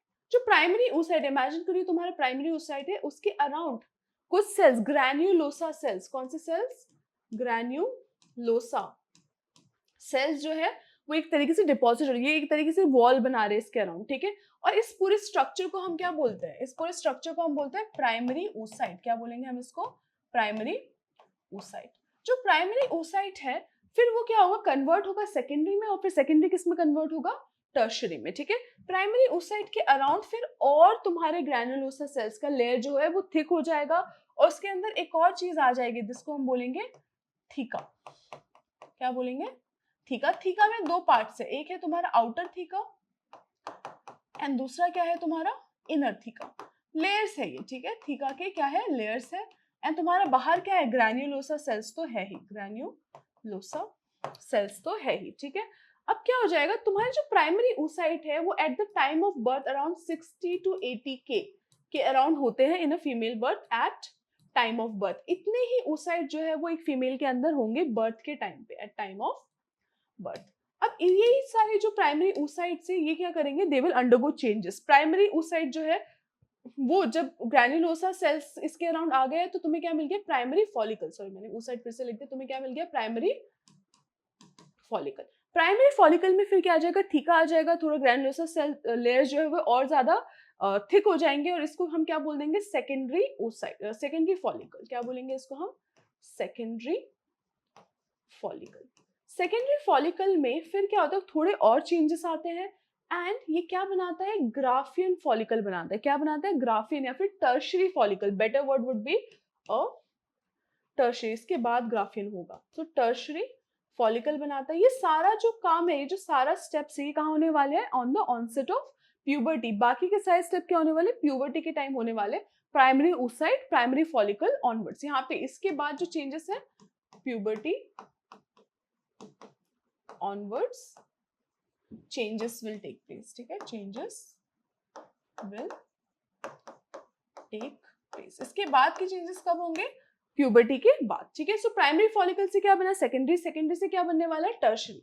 टर्शरी में एक डिफरेंस क्या आ जाता है? एक फ्लूइड फिल्ड सेक्शन आ जाता है जिसको बोलेंगे हम एंट्रम, क्या बोलेंगे हम इसको, एंट्रम। ये क्या है, फ्लूइड फिल्ड बेसिकली कैविटी है। क्या है ये, फ्लूइड, मैं पिक्चर भी तुम्हें शो करूंगी, फ्लूइड फिल्ड कैविटी, ठीक है। तो अगर मैं यहाँ पे जाऊँ, अभी हुआ नहीं है कंप्लीट, यहाँ पे देखो ये क्या हो रहा है, तुम्हारा प्राइमरी फॉलिकल है ये, फिर से क्या बना तुम्हारा सेकेंडरी फॉलिकल, सेकेंडरी फॉलिकल से क्या बना तुम्हारा टर्शरी फॉलिकल, टर्शरी फॉलिकल में क्या आ गया, एंट्रम, एक फ्लूइड फिल्ड कैविटी आ गया, ठीक है। इसके बाद फिर क्या होगा, टर्शरी फॉलिकल किस में कन्वर्ट होगा, ग्राफियन फॉलिकल में, ठीक है, ग्राफियन फॉलिकल में। बट उससे पहले तुम्हारा जो oocyte है, जो तुम्हारा oocyte है, उसके अराउंड एक लेयर फॉर्म होती है जिसको हम बोलते हैं जोना पेल्यूसिडा, ठीक है। क्या बोलते हैं हम इसको, जोना पेल्यूसिडा। कहाँ पे ड्रॉ कर दूं मैं, यहाँ पे ड्रॉ करते हैं। जो तुम्हारा oocyte, उसके अराउंड क्या फॉर्म होगा, जोना पेल्यूसिडा, ठीक है। टर्शरी फॉलिकल बन गया। अब टर्शरी फॉलिकल के अंदर ही जो मियोसिस है, उसका स्टेप क्या होगा, फर्स्ट मियोसिस कंप्लीट होगा। किसके अंदर कंप्लीट होगा, टर्शरी फॉलिकल के अंदर meiosis one, meiosis one complete. याद देखो, मियोसिस वन स्टार्ट हुआ था कहाँ पे, एम्ब्रियो में, प्रोफेज वन में अरेस्टेड था। मियोसिस वन कंप्लीट होगा और तुम्हें दो चीजें मिलेंगी, एक मिलेगा तुम्हें पोलर बॉडी जो एक छोटा सेक्शन है, और तुम्हें मिलेगा एक सेकेंडरी oocyte। अभी क्या था ये, प्राइमरी oocyte, यहाँ से क्या मिलेगा तुम्हें, सेकेंडरी oocyte। यहाँ पे लिख देती हूँ मैं, सेकेंडरी oocyte। अब सेकेंडरी oocyte मिल गया है मुझे, और इससे क्या मिली, पोलर बॉडी मिली। पोलर बॉडी के एक छोटा सेल है, सेकेंडरी oocyte बड़ा सेल है। ये किसके अंदर है, अभी भी टर्शरी फॉलिकल के अंदर ही है। फिर ये और चेंजेस होगा और ये किस में कन्वर्ट होगा, ग्राफियन फॉलिकल में होगा, ठीक है। कन्वर्ट किस में कन्वर्ट होगा, Graafian follicle. So tertiary follicle converts into Graafian follicle. ये सब कब हो रहा है, हर एक मंथ में ये सारे चेंजेस होते हैं एक फीमेल के ओवरी के अंदर, ठीक है। ग्राफियन फॉलिकल में कन्वर्ट होगा। फिर ग्राफियन फॉलिकल जो है, इट विल बर्स्ट ओपन, ठीक है, it will open up, it will open up to produce और to release egg, open up to release ovum. This process is known as ovulation. So ovulation जो होता है, उसमें होता क्या है, तुम्हारा जो ग्राफियन फॉलिकल है वो ओपन अप होता है और ओवम को रिलीज करता है, जो है क्या एक्चुअली सेकेंडरी oocyte है, ठीक है। क्या है, सेकेंडरी oocyte। तो तुम्हारा जो ग्राफियन फॉलिकल बच गया, उससे तुम्हारा क्या निकला, तुम्हारा ओवम निकला, ठीक है। इसको लिख लेते हैं ऐसे प्रॉपर्ली, ओवम। और ये जो बाकी का तुम्हारा ग्राफियन फॉलिकल है, जो ग्राफियन फॉलिकल है, वो किस में कन्वर्ट हो जाएगा, after this, after ovulation it will turn into corpus luteum. Corpus luteum एक इंपॉर्टेंट स्ट्रक्चर है क्योंकि ये रिलीज करता है प्रोजेस्टेरॉन। प्रोजेस्टेरॉन कौन रिलीज करेगा, corpus luteum. Steadily corpus luteum क्या रिलीज करता रहता है, प्रोजेस्टेरॉन रिलीज करता रहता है, ठीक है। एक और बार देखते हैं, सबसे पहले याद रखो, oogonia जो है, जितने भी oogonia होने वाले हैं वो सारे तुम्हारे फीमेल में कब आ जाते हैं, एम्ब्रियोनिक स्टेज से ही आ जाते हैं ओवरी के अंदर, जितने oogonia होने हैं। फर्स्ट मियोसिस जो स्टेप है वो स्टार्ट होता है कहाँ पे, एम्ब्रियो के अंदर ही स्टार्ट हो, ये सारा प्रोसेस कहाँ पे है, एम्ब्रियो के अंदर हो रहा है, इतना पार्ट एम्ब्रियो के अंदर हो रहा है, ठीक है। एम्ब्रियो के अंदर फिर क्या होगा, प्रोफेज वन में जाके जो oogonia है वो क्या बना देंगे, प्रोफेज वन के थ्रू बना देंगे तुम्हारा प्राइमरी oocyte। अब प्राइमरी oocyte जितने हैं उतने ही बर्थ के टाइम पे होंगे, फिक्स्ड है, उससे ज्यादा कभी और बनने नहीं वाले, ठीक है। A female generally starts with 60 to 80 primary oocyte। फिर क्या होगा, जब प्यूबर्टी का ऑनसेट होगा और तुम्हारे फॉलिकुलर स्टिमुलेटिंग हार्मोन्स का रिलीज होगा, फॉलिकुलर स्टिमुलेटिंग हार्मोन का रिलीज होगा, एफएसएच का रिलीज होगा, एंड ल्यूटिनाइजिंग हार्मोन का रिलीज होगा। इन सब की वजह से क्या होता है, तुम्हारे फॉलिकल्स का डेवलपमेंट स्टार्ट होता है। तुम्हारा प्राइमरी oocyte प्राइमरी फॉलिकल के फॉर्म में एग्जिस्ट करता है। प्राइमरी फॉलिकल अब क्या करेगा, अपने अराउंड और थिक लेयर्स बनाएगा और थीका बनाएगा, सेकेंडरी फॉलिकल में कन्वर्ट हो जाएगा। सेकेंडरी फॉलिकल से फिर टर्शरी फॉलिकल बनेगा by inclusion of this antrum, ठीक है। एंड सेकेंडरी फॉलिकल फिर कन्वर्ट होगा किसमें, ग्राफियन फॉलिकल में। सॉरी, सेकेंडरी फॉलिकल किसमें कन्वर्ट हुआ, टर्शरी फॉलिकल में। टर्शरी फॉलिकल के अंदर अभी मियोसिस कंप्लीट होगा, तुम्हें क्या मिलेगा, तुम्हारा सेकेंडरी oocyte। ये हो गया तुम्हारा एग प्रॉपर्ली डेवलप। इस स्टेज पे क्या है, तुम्हारे सेकेंडरी oocyte के अराउंड एक ग्राफियन फॉलिकल बन जाएगा, ग्राफियन का एक पूरा लेयर बनेगा जिससे हम क्या बोलेंगे, ग्राफियन फॉलिकल। जब ग्राफियन फॉलिकल बन जाएगा तो फिर वो क्या करेगा, रिलीज करेगा, किसको रिलीज करेगा, तुम्हारे सेकेंडरी oocyte को रिलीज करेगा, जो तुम्हारा एग है। इस प्रोसेस को हम क्या बोलते हैं, ओव्यूलेशन। जो एग है वो तो एंटर कर जाएगा तुम्हारे ओवरी में, और जो तुम्हारा ग्राफियन फॉलिकल है वो किस में कन्वर्ट हो जाएगा, कॉर्पस ल्यूटम में। और कॉर्पस ल्यूटम धीरे धीरे क्या रिलीज करता रहेगा, प्रोजेस्टेरॉन रिलीज करता रहेगा। Progesterone is important for maintaining the endometrium, maintaining the thickness of endometrium. याद रखो एंडोमेट्रियम की अभी बात हुई थी, उसका जो थिकनेस है वो कौन मेंटेन करेगा, एंडोमेट्रियम का थिकनेस कौन मेंटेन करेगा, कॉर्पस ल्यूटम से जो प्रोजेस्टेरॉन रिलीज हो रहा है वो उसको थिक बना के रखेगा। जैसे ही अगर एग फर्टिलाइज नहीं हुआ तो कॉर्पस ल्यूटम क्या होगा, डिसइंटीग्रेट होना स्टार्ट हो जाएगा, डैमेज होना स्टार्ट हो जाएगा, प्रोजेस्टेरॉन का लेवल कम हो जाएगा, एंडोमेट्रियम क्या हो जाएगा, शेड हो जाएगा। That is your menstruation. तो इससे हम क्या देख सकते हैं, ओवरऑल मेंस्ट्रुअल साइकिल देख सकते हैं। पर पहले हम इसको एक बार रिवाइज कर लेते हैं। ये जो फिगर है काफी इंपॉर्टेंट है तुम्हारे रिविजन के लिए, एक बार इसको हम देखेंगे। ठीक है, देखो इसमें हम क्या देख रहे हैं, तुम्हारे स्पर्मेटोजेनेसिस एंड oogenesis को देख रहे हैं। दोनों स्टेप्स को हम क्या देख रहे हैं, साइड बाय साइड देख रहे हैं। देखो स्पर्मेटोजेनेसिस जो है वो कब स्टार्ट होगा, प्यूबर्टी पे स्टार्ट होगा। बट oogenesis जो है, ये जो सेक्शन है oogonia, ये कहाँ पे लोकेटेड है, ये वाला जो पूरा सेक्शन है कहाँ पे हो रहा है, एम्ब्रियो में हो रहा है। सो oogonia से माइटोसिस के through, mitotic differentiation plus first stage of meiosis के थ्रू क्या बनता है, प्राइमरी oocyte बनता है। प्राइमरी oocyte के अराउंड क्या आ जाता है, एक लेयर आ जाता है जिससे प्राइमरी फॉलिकल बनता है। प्राइमरी फॉलिकल से सेकेंडरी, सेकेंडरी से टर्शियरी, टर्शियरी में जाके सेकेंडरी oocyte बनता है, जिसके साथ साथ क्या होता है, एक फर्स्ट पोलर बॉडी रिलीज होता है। ये कब हो रहा है, बर्थ के बाद होगा। ठीक है, ये कब होने वाला है, बर्थ के बाद होने वाला है। ठीक है, प्राइमरी oocyte के टर्म्स में वो रहेगा, और बर्थ के बाद फिर सेकेंडरी oocyte बनेगा जब तुम्हारा मेंस्ट्रुएशन वाला जो साइकिल है वो स्टार्ट होगा। ठीक है, अडल्ट लाइफ में ही ये चीजें होने वाली है, सेकेंडरी oocyte बनने वाला है। फिर तुम्हारा जो टर्शियरी फॉलिकल है वो किसमें कन्वर्ट होगा, ग्राफियन फॉलिकल में। एंड तुम्हारा जो सेकेंडरी oocyte है वो ओवम के फॉर्म में रिलीज हो जाएगा। क्या सेकेंडरी मियोसिस, सेकेंड मियोसिस अभी भी हुआ नहीं। The second meiosis happens after fertilisation. Meiosis 2 कब होगा, takes place after fertilisation, takes place after the fertilization of egg by the sperm, fertilization of egg by the sperm. So जो ovum है अभी वो किस स्टेज में है, उसमें मियोसिस 1 हुआ है। क्या हुआ हो चुका है, इसमें मियोसिस 1 है। दिस इज हेप्लॉइड, पर इसमें सिर्फ मियोसिस 1 हुआ है। मियोसिस 2 अभी तक हुआ नहीं, कब होगा, जब एग स्पर्म इसको फर्टिलाइज करेगा। ठीक है, याद रखो ये इक्वल डिवीजन नहीं है, पोलर बॉडीज बन रही है। ठीक है, तो पोलर बॉडीज बनने मतलब एक छोटा सा सेल जैसा स्ट्रक्चर बन रहा है, it's not a proper cell. ठीक है, मतलब उसमें साइटोप्लाज्म बहुत कम है, सेल तो है, उसके अंदर जेनेटिक मटेरियल भी है। ठीक है, now we go to the next stage which is spermatogenesis. उसका रिविजन देख रहे हैं। देखो स्पर्मेटोगोनिया कहाँ पे लोकेटेड है, तुम्हारे सेमनिफेरस टिब्यूल में। उससे क्या बनेगा, तुम्हारा प्राइमरी स्पर्मेटोसाइट्स बनेंगे। ये माइटोसिस के थ्रू हो रहा है। प्राइमरी स्पर्मेटोसाइट्स जो है मियोटिक डिवीजन के थ्रू क्या बनाएंगे, सेकेंडरी स्पर्मेटोसाइट्स बनाएंगे। फिर सेकेंड मियोटिक डिवीजन के थ्रू ये क्या बनाएंगे, स्पर्मेटिड्स बनाएंगे। स्पर्मेटिड्स जो है फिर डिफरेंशिएट होके मेच्योर होके स्पर्मियोजेनेसिस के थ्रू क्या बनाएंगे, स्पर्मेटोजोआ। ये जाके फिर लाइडिक सेल्स के अंदर मेच्योर होंगे, फिर स्पर्मिएशन के प्रोसेस के थ्रू क्या होंगे, रिलीज होंगे। ठीक है, इस प्रोसेस को क्या बोलते हैं, स्पर्मियोजेनेसिस, स्पर्मियोजेनेसिस। एंड ये जो स्पर्म है वो किसके प्रोसेस से रिलीज होंगे, स्पर्मिएशन के प्रोसेस से, स्पर्मिएशन। ठीक है, ये हो गया तुम्हारा gametogenesis complete. Gametogenesis is very very important. ठीक है, नेक्स्ट हम देखने वाले तुम्हारा मेंस्ट्रुअल साइकिल। देखो मेंस्ट्रुअल साइकिल जो है इस ग्राफ के थ्रू हम पूरा समझ सकते हैं। मेंस्ट्रुअल साइकिल का स्टार्टिंग जो फर्स्ट डे है, जनरली मेंस्ट्रुअल साइकिल जो है वो कब स्टार्ट होता है, कितने साइकिल का होता है, it's about 28 to 29 days in a female. कितने दिन लास्ट करता है, 1 to 5 days, 1 to 3 days depend करता है।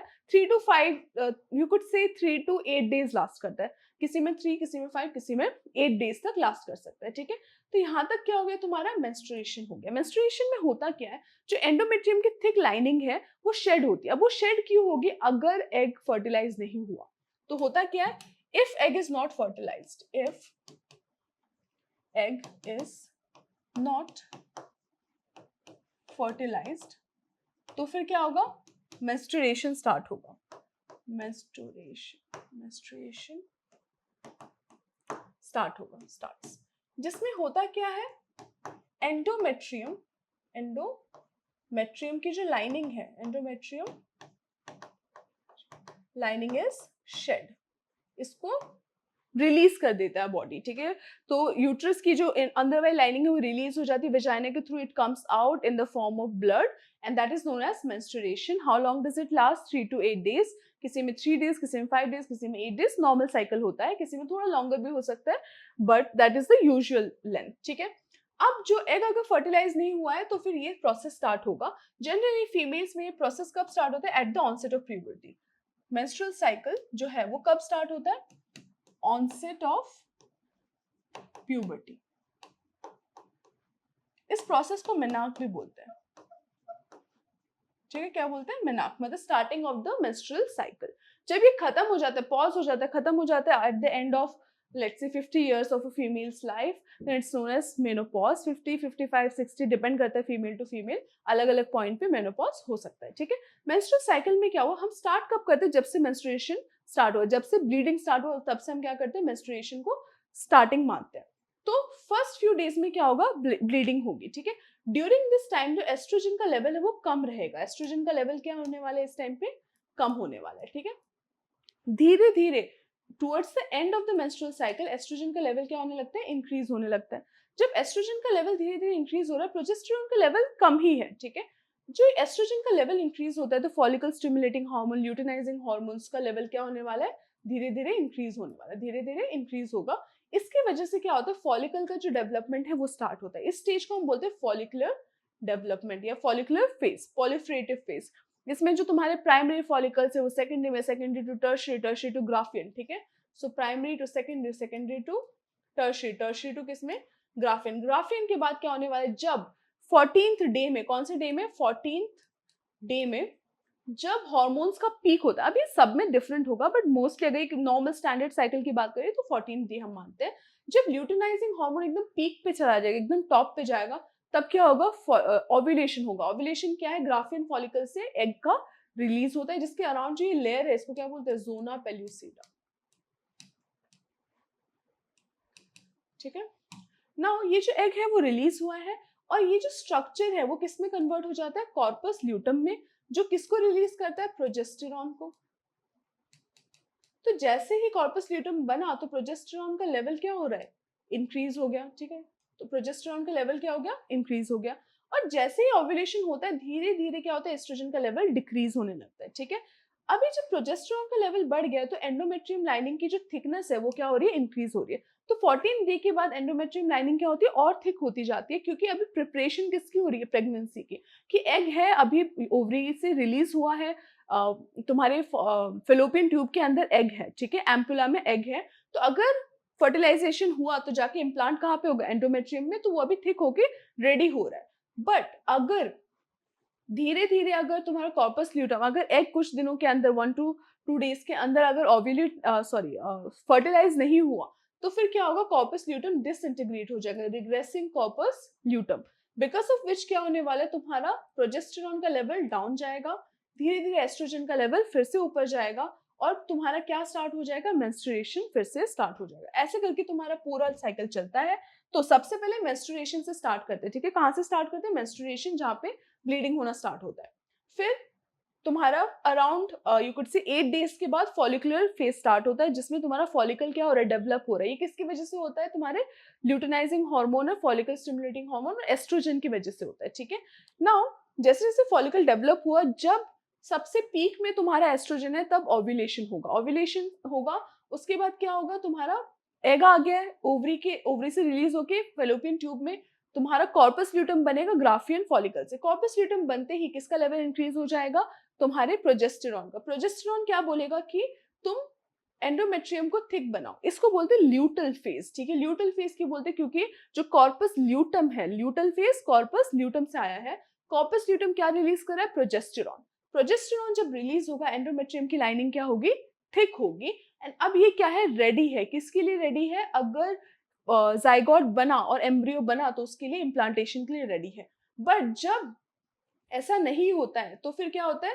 कॉर्पस ल्यूटम रिग्रेस हो जाता है, धीरे धीरे प्रोजेस्टेरॉन का लेवल डिक्रीज होता है और that starts the cycle, next cycle. जैसे ही प्रोजेस्टेरॉन का लेवल नीचे गया, एस्ट्रोजन फिर से धीरे धीरे ऊपर जाएगा एंड तुम्हारा क्या होगा, नेक्स्ट साइकिल स्टार्ट हो जाएगा। ठीक है, ये हो गया तुम्हारा ओवरऑल मेंस्ट्रुअल साइकिल। ठीक है, ये जो पूरा डिटेल है बुक में गिवन है, पर ग्राफ के थ्रू अगर तुम समझ के याद रखोगे तो बेटर रहेगा। ठीक है, याद रखो कि तुम्हारा ओव्यूलेशन कब होता है हाईएस्ट, जब तुम्हारा ल्यूटिनाइजिंग हार्मोन सबसे ज्यादा है। फॉलिकल स्टिमुलेटिंग हार्मोन जो है वो किस पे एक्ट करेगा, फॉलिकल पे हेल्प एक्ट करेगा, बट एस्ट्रोजन क्या करवाता है, ओव्यूलेशन। ठीक है, एंडोमेट्रियम लाइनिंग को थिक रखने के लिए कौन इंपॉर्टेंट है, तुम्हारा प्रोजेस्टेरॉन।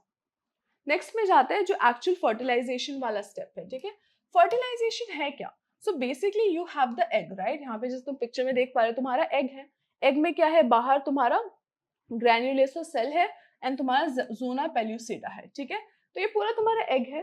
अब आके स्पर्म क्या करेंगे, इसको मीट करेंगे। ये जो इवेंट है ये कहाँ पे होना चाहिए, अगर होगा तो फिर कहाँ पे होगा, एम्प्यूला में होगा।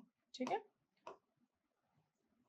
कहाँ पे होगा, एम्प्यूला में होगा। अगर तुम्हें ये याद है, यहाँ पे दिखा देती हूँ, दिस इज योर एम्प्यूला। ठीक है, जो थिक पार्ट है तुम्हारे फेलोपियन ट्यूब का, एम्प्यूला में क्या होने वाला है, तुम्हारा फर्टिलाइजेशन होने वाला है। एम्प्यूला में जाके अगर तुम्हारा sperm meets the ovum, then fertilization can take place. But remember, it's a race. There are millions of sperms जो कहाँ जाना चाहते हैं, एग तक पहुंचना चाहते हैं। जो जाके सबसे पहले जोना पेल्यूसिडा को क्रॉस करेगा वही जाके फिर एग को क्या करेगा, फर्टिलाइज करेगा। ठीक है, सो जो जोना पेल्यूसिडा है, एग के अंदर सॉरी स्पर्म के हेड में क्या होता है, एक्रोसोम होता है। एक्रोसोम में क्या होता है, कुछ एंजाइम्स होते हैं। जो एंजाइम्स है they help the sperm enter into the egg, enter into the egg through zona pellucida। zona pellucida को एक्चुअली क्रॉस करने में कौन हेल्प करता है, तुम्हारा एक्रोसोम में जो एंजाइम्स है। ठीक है, क्योंकि जोना पेल्यूसिडा एक बहुत ही टफ लेयर है। जैसे ही तुम्हारा स्पर्म एंटर करता है एग में, एग क्या करता है, तुम्हारा ओवम, ओवम का मियोसिस 2 जो है, सेकेंड मियोसिस है, मियोसिस 2 कंप्लीट होता है। ठीक है, और तुम्हें क्या मिलता है, एक प्रॉपर तुम्हें एक प्रॉपर एग मिलता है, एक प्रॉपर ओवम मिलता है जो हेप्लॉइड है। ठीक है, अब क्या होगा, तुम्हारा एग का एक न्यूक्लियस है जो हेप्लॉइड है। ठीक है, एग का न्यूक्लियस है जो हेप्लॉइड है और स्पर्म का जो न्यूक्लियस है उसके अंदर एंटर करता है। ठीक है, सॉरी, एग का इमेजिन करो ये एग है, थोड़ा बड़ा बनाते हैं, this is let's say the whole egg. ठीक है, स्पर्म जब एंटर करता है, क्या स्पर्म का कोई और पार्ट एंटर कर सकता है, नहीं, ओनली द न्यूक्लियस एंटर्स। क्या एंटर करेगा, सिर्फ न्यूक्लियस। बट एग का बाकी का पार्ट है, तो ये तुम्हारा क्या है, एग का न्यूक्लियस है एन। ये दोनों क्या होंगे, फ्यूज होंगे, इन दोनों के बीच में क्या होगा, फ्यूजन होगा। और एग के अंदर क्या है, इसकी खुद के माइटोकॉन्ड्रियाज है, इसके खुद के पूरे सारे दूसरे ऑर्गेनल्स है। ठीक है, स्पर्म से क्या गया, सिर्फ न्यूक्लियस, ओनली न्यूक्लियस गोस, ओनली न्यूक्लियस एंटर्स। ठीक है, फिर जाके फ्यूजन होगा और जब ये दोनों फ्यूज होंगे तो मिलके हमें क्या मिल जाएगा, एक डिप्लॉयड सेल मिल जाएगा जिसको हम बोलेंगे zygote. Zygote is a single cell stage. कितने सेल्स है इसमें, ओनली 1 सेल। अब जो जाइगोट है फिर क्या करेगा, धीरे धीरे एम्प्यूला से कहाँ जाएगा, इस्थमस के थ्रू, किस तरफ, किस डायरेक्शन में जा रहा है, ये यूट्रस के डायरेक्शन में जा रहा है। यूट्रस के डायरेक्शन में जब ये जाता है तो इसमें क्या होता है, माइटोसिस होता है। अभी माइटोसिस ही होगा, माइटोसिस के थ्रू पूरा का पूरा बॉडी फॉर्म होगा। माइटोसिस के थ्रू तुम्हें क्या मिलेगा, एक सेल से 2 सेल, 2 सेल से फिर तुम्हें क्या मिलेगा, 4 cell and so on so fourth, क्योंकि इक्वेशनल डिवीजन है। इन सबको बोलते हैं ब्लास्टोमियर्स। क्या बोलते हैं, ब्लास्टोमियर्स। ब्लास्टोमियर्स क्या है, अच्छे से अगर लिखूं, वैसे तो सब लिखा ही हुआ है, ब्लास्टोमियर्स। ब्लास्टोमियर्स क्या है, ऑल ऑफ द सेल्स। ठीक है, सबसे 1 से 2, 2 से 4, 4 से 8, 8 से 16, 16 तक जाता है। ओवरऑल जो स्ट्रक्चर तुम्हें मिला 16 सेल स्टेज है जिसमें 16 ब्लास्टोमियर्स है, इसको हम क्या बोलते हैं, मोर्यूला। क्या बोलते हैं, जब 16 सेल स्टेज आता है, सेल स्टेज में तो कौन से सेल्स है, ब्लास्टोमियर्स है। कौन है, ब्लास्टोमियर्स, इसको हम बोलते हैं मोरूला। मरूला, ठीक है। ये जो मरूला है इसमें डिविजन फिर कंटिन्यू होता है and it converts into blastocyst. Blastocyst क्या होता है, फिर जाके इम्प्लांट होता है, इसका क्या होता है, इम्प्लांटेशन होता है इनटू द एंडोमेट्रियम। इम्प्लांटेशन किसका होगा, ब्लास्टोसिस्ट का होगा। ब्लास्टोसिस्ट जो है अगर तुम देखो तो इसके अंदर क्या है, दो लेयर्स है, ठीक है। कितने लेयर्स है, दो लेयर्स है।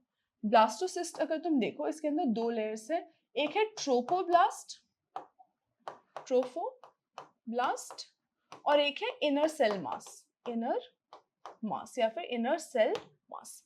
जो इनर सेल मास है, इसको लिख देते हैं इनर सेल मास। जो ट्रोफोब्लास्ट है वो किसके साथ फ्यूज होता है, fuses with the endometrium, with endometrium. और जो तुम्हारा इनर सेल मास है, इट फॉर्म्स द एम्ब्रियो। जो एम्ब्रियो है वो किससे बनेगा, तुम्हारे इनर सेल मास से बनेगा।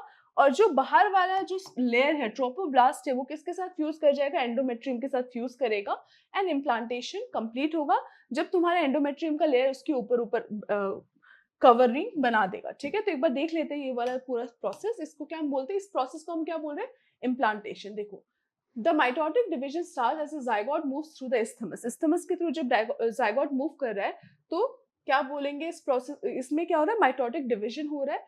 ये जो सेक्शन है इस्थमस जो है इसको ओविडक्ट का क्लीवेज भी बोलते हैं, ठीक है, ओविडक्ट का क्लीवेज भी बोलते हैं। तो अभी क्या हो रहा है, तुम्हारा जो जाइगोट है किसकी टुवर्ड्स मूव कर रहा है, तुम्हारे यूट्रस की टुवर्ड्स मूव कर रहा है, ठीक है। जब इनिशियली वो डिवाइड होता है तो 2, 4, 8, 16 डॉटर सेल्स बनाता है। इन डॉटर सेल्स को हम क्या बोलते हैं, blastomeres. These are cells, daughter cells, ठीक है। The embryo with 8 to 16 blastomere stage is called a morula.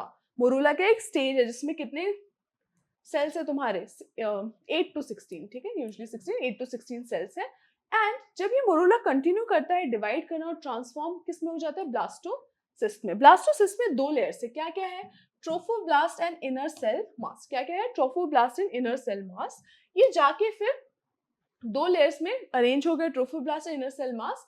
And जो ट्रोफोब्लास्ट लेयर है वो किससे जाके अटैच हो गई है, एंडोमेट्रियम से। किससे अटैच होगी, एंडोमेट्रियम से। और इनर सेल मास जो है वो किस में डिफरेंशिएट होगा, एम्ब्रियो में। तो इनर सेल मास से एम्ब्रियो, ट्रोफोब्लास्ट जाके इम्प्लांटेशन में हेल्प करता है। जब ये यूट्रस के वॉल में अटैच हो गया है तो यूट्रस के जो सेल्स है वो रैपिडली डिवाइड करते हैं और इसके अराउंड, तो तुम ऐसे इमेजिन कर सकते हो, अगर ये तुम्हारा यूट्रस का वॉल था, क्या था, ये तुम्हारा यूट्रस का वॉल था, ट्रोपोब्लास्ट इसके अराउंड इससे अटैच करेगा सबसे पहले, और इसके अराउंड क्या होगा, सेल्स डिवाइड करेंगे और इसको ऐसे पूरा कवर कर लेंगे। क्या करेंगे, इसको ऐसे पूरा कवर। तो ये क्या हो गया, इम्प्लांट हो गया है, पूरा उसके अंदर बरी हो गया है, ठीक है। इसको बोलते हैं इम्प्लांटेशन। ये प्रोसेस अगर सही से हो जाएगा तो ही हम बोलेंगे कि प्रेगनेंसी अभी स्टार्ट हो गई है, ठीक है। यहाँ पे तुम्हें पूरा वो स्टेज ऐसा दिखाया हुआ है, ठीक है। सो अगर तुम इसको देखो, इस फिगर को देखो, तो ए है, ठीक है। ए कहाँ पे है, तुम्हारा एग रिलीज हुआ है। फिर बी क्या है, फर्टिलाइजेशन हो रहा है। सी क्या है, अभी फर्टिलाइजेशन हो गया, जाइगोट मिल गया है।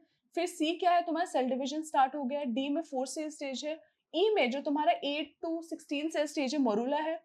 फिर वो किस में कन्वर्ट हो, मोरूला कहाँ पे है, यहाँ पे इस्थमस में है, तुम्हारे ओविडक्ट के क्लीवेज में तुम कह सकते हो है, ठीक है, जो एक नैरो पार्ट है। उसके बाद मोरूला क्या फर्दर डिवाइड होगा एंड क्या बनाएगा, तुम्हारा मल्टीपल सेल स्टेज जिसमें दो लेयर्स होंगे।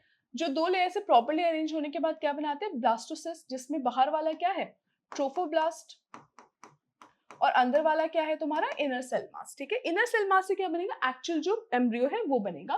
फिर जो इनर सेल मास है वो जाके एम्ब्रियो बनाएगा और ट्रोफोब्लास्ट जाके किससे हो जाएगा, मर्ज तुम्हारे एंडोमेट्रियम से। This is known as implantation.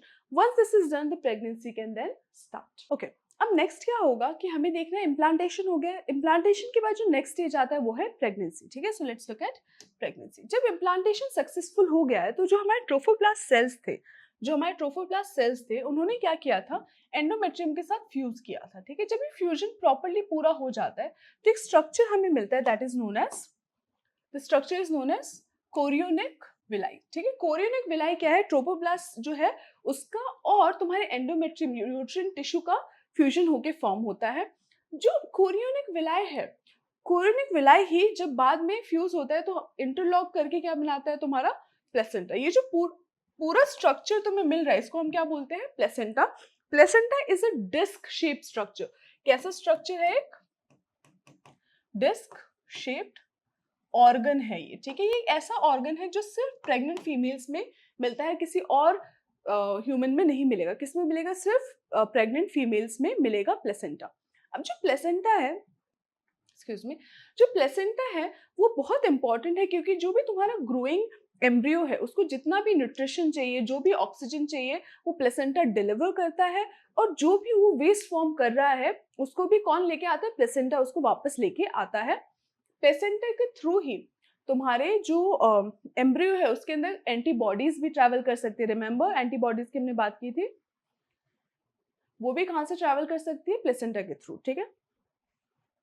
Now next would be placenta का जो एंडोक्राइन टिश्यू फंक्शन है, ठीक है। जो प्लेसेंटा है वो एज एन एंडोक्राइन टिश्यू भी फंक्शन करती है, कुछ कुछ हॉर्मोन्स को रिलीज करती है। कौन कौन से हॉर्मोन्स को रिलीज करती है? याद रखो, अगर प्लेसेंटा है तभी ये हॉर्मोन्स होंगे। ह्यूमन कोरियोनिक गोनाडोट्रोफिन्स, ठीक है। कौन सा है? कोरियोनिक मतलब रेफर्स टू कोरियोनिक विलाय, जो प्लेसेंटा के बनाने में हेल्प कर रहा है, ठीक है। सो HCG, इसी को काफी बार हम क्या करते हैं? टेस्ट करते हैं ड्यूरिंग प्रेगनेंसी, ठीक है। फिर ह्यूमन प्लेसेंटल लैक्टोजन, ये भी एक हार्मोन है। कौन रिलीज कर रहा है? तुम्हारा प्लेसेंटा। एस्ट्रोजन एंड प्रोजेस्टेरॉन को भी प्लेसेंटा रिलीज करते हैं। ये सारे जो हार्मोन्स है वो क्यों रिलीज हो रहे हैं? ताकि जो प्रेगनेंसी है वो स्मूथली जा सके, फीमेल जो है, जो मदर है, उसके अंदर भी डेवलपमेंट, उसकी भी जो हेल्थ है वो प्रॉपर बनी रहे, एंड जो फीटस है वो प्रॉपरली डेवलप हो पाए। एंड रिलैक्सिन भी एक हार्मोन है जो प्रेगनेंसी की ड्यूरिंग ही बनता है, किसी और ड्यूरेशन में ये नहीं बनता है, ठीक है। ये सारे हार्मोन्स क्या करेंगे? मदर के ब्लड के प्रोडक्शन में भी हेल्प करेंगे, इंक्रीज करेंगे उसको, ताकि वो बेबी को सपोर्ट कर पाए, ठीक है। एक और स्ट्रक्चर फॉर्म होता है जिसको बोलते हैं अम्बिलिकल कॉर्ड। अम्बिलिकल कॉर्ड जो है वो बेसिकली तुम्हारा एक विलाय है। कहाँ से आता है? प्लेसेंटा से एक विलाय आएगा और एक एम्ब्रियो से विलाय जाएगा, ठीक है। Formed by fusion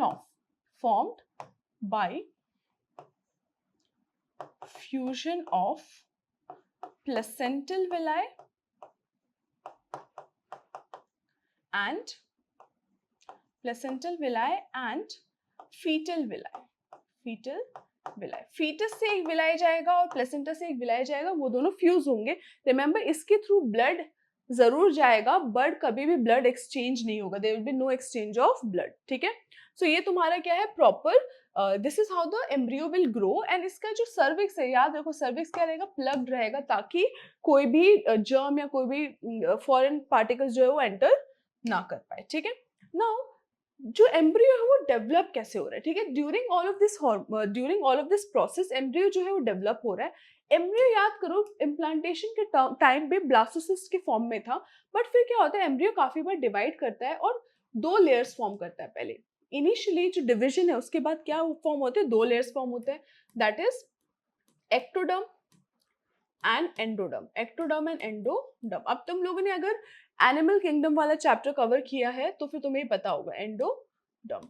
ectoderm and endoderm, ectoderm बाहर वाला लेयर, एंडोडर्म अंदर वाला लेयर। सो बाहर वाला जो सरफेस है वो एक्टोडर्म से कवर होता है और इंटरनल कैविटीज जो है वो किससे कवर होती है? एंडोडर्म से, ठीक है। तो तुम्हारे स्टमक की जो अंदर वाली लाइनिंग है वो एंडोडर्म से कवर्ड है।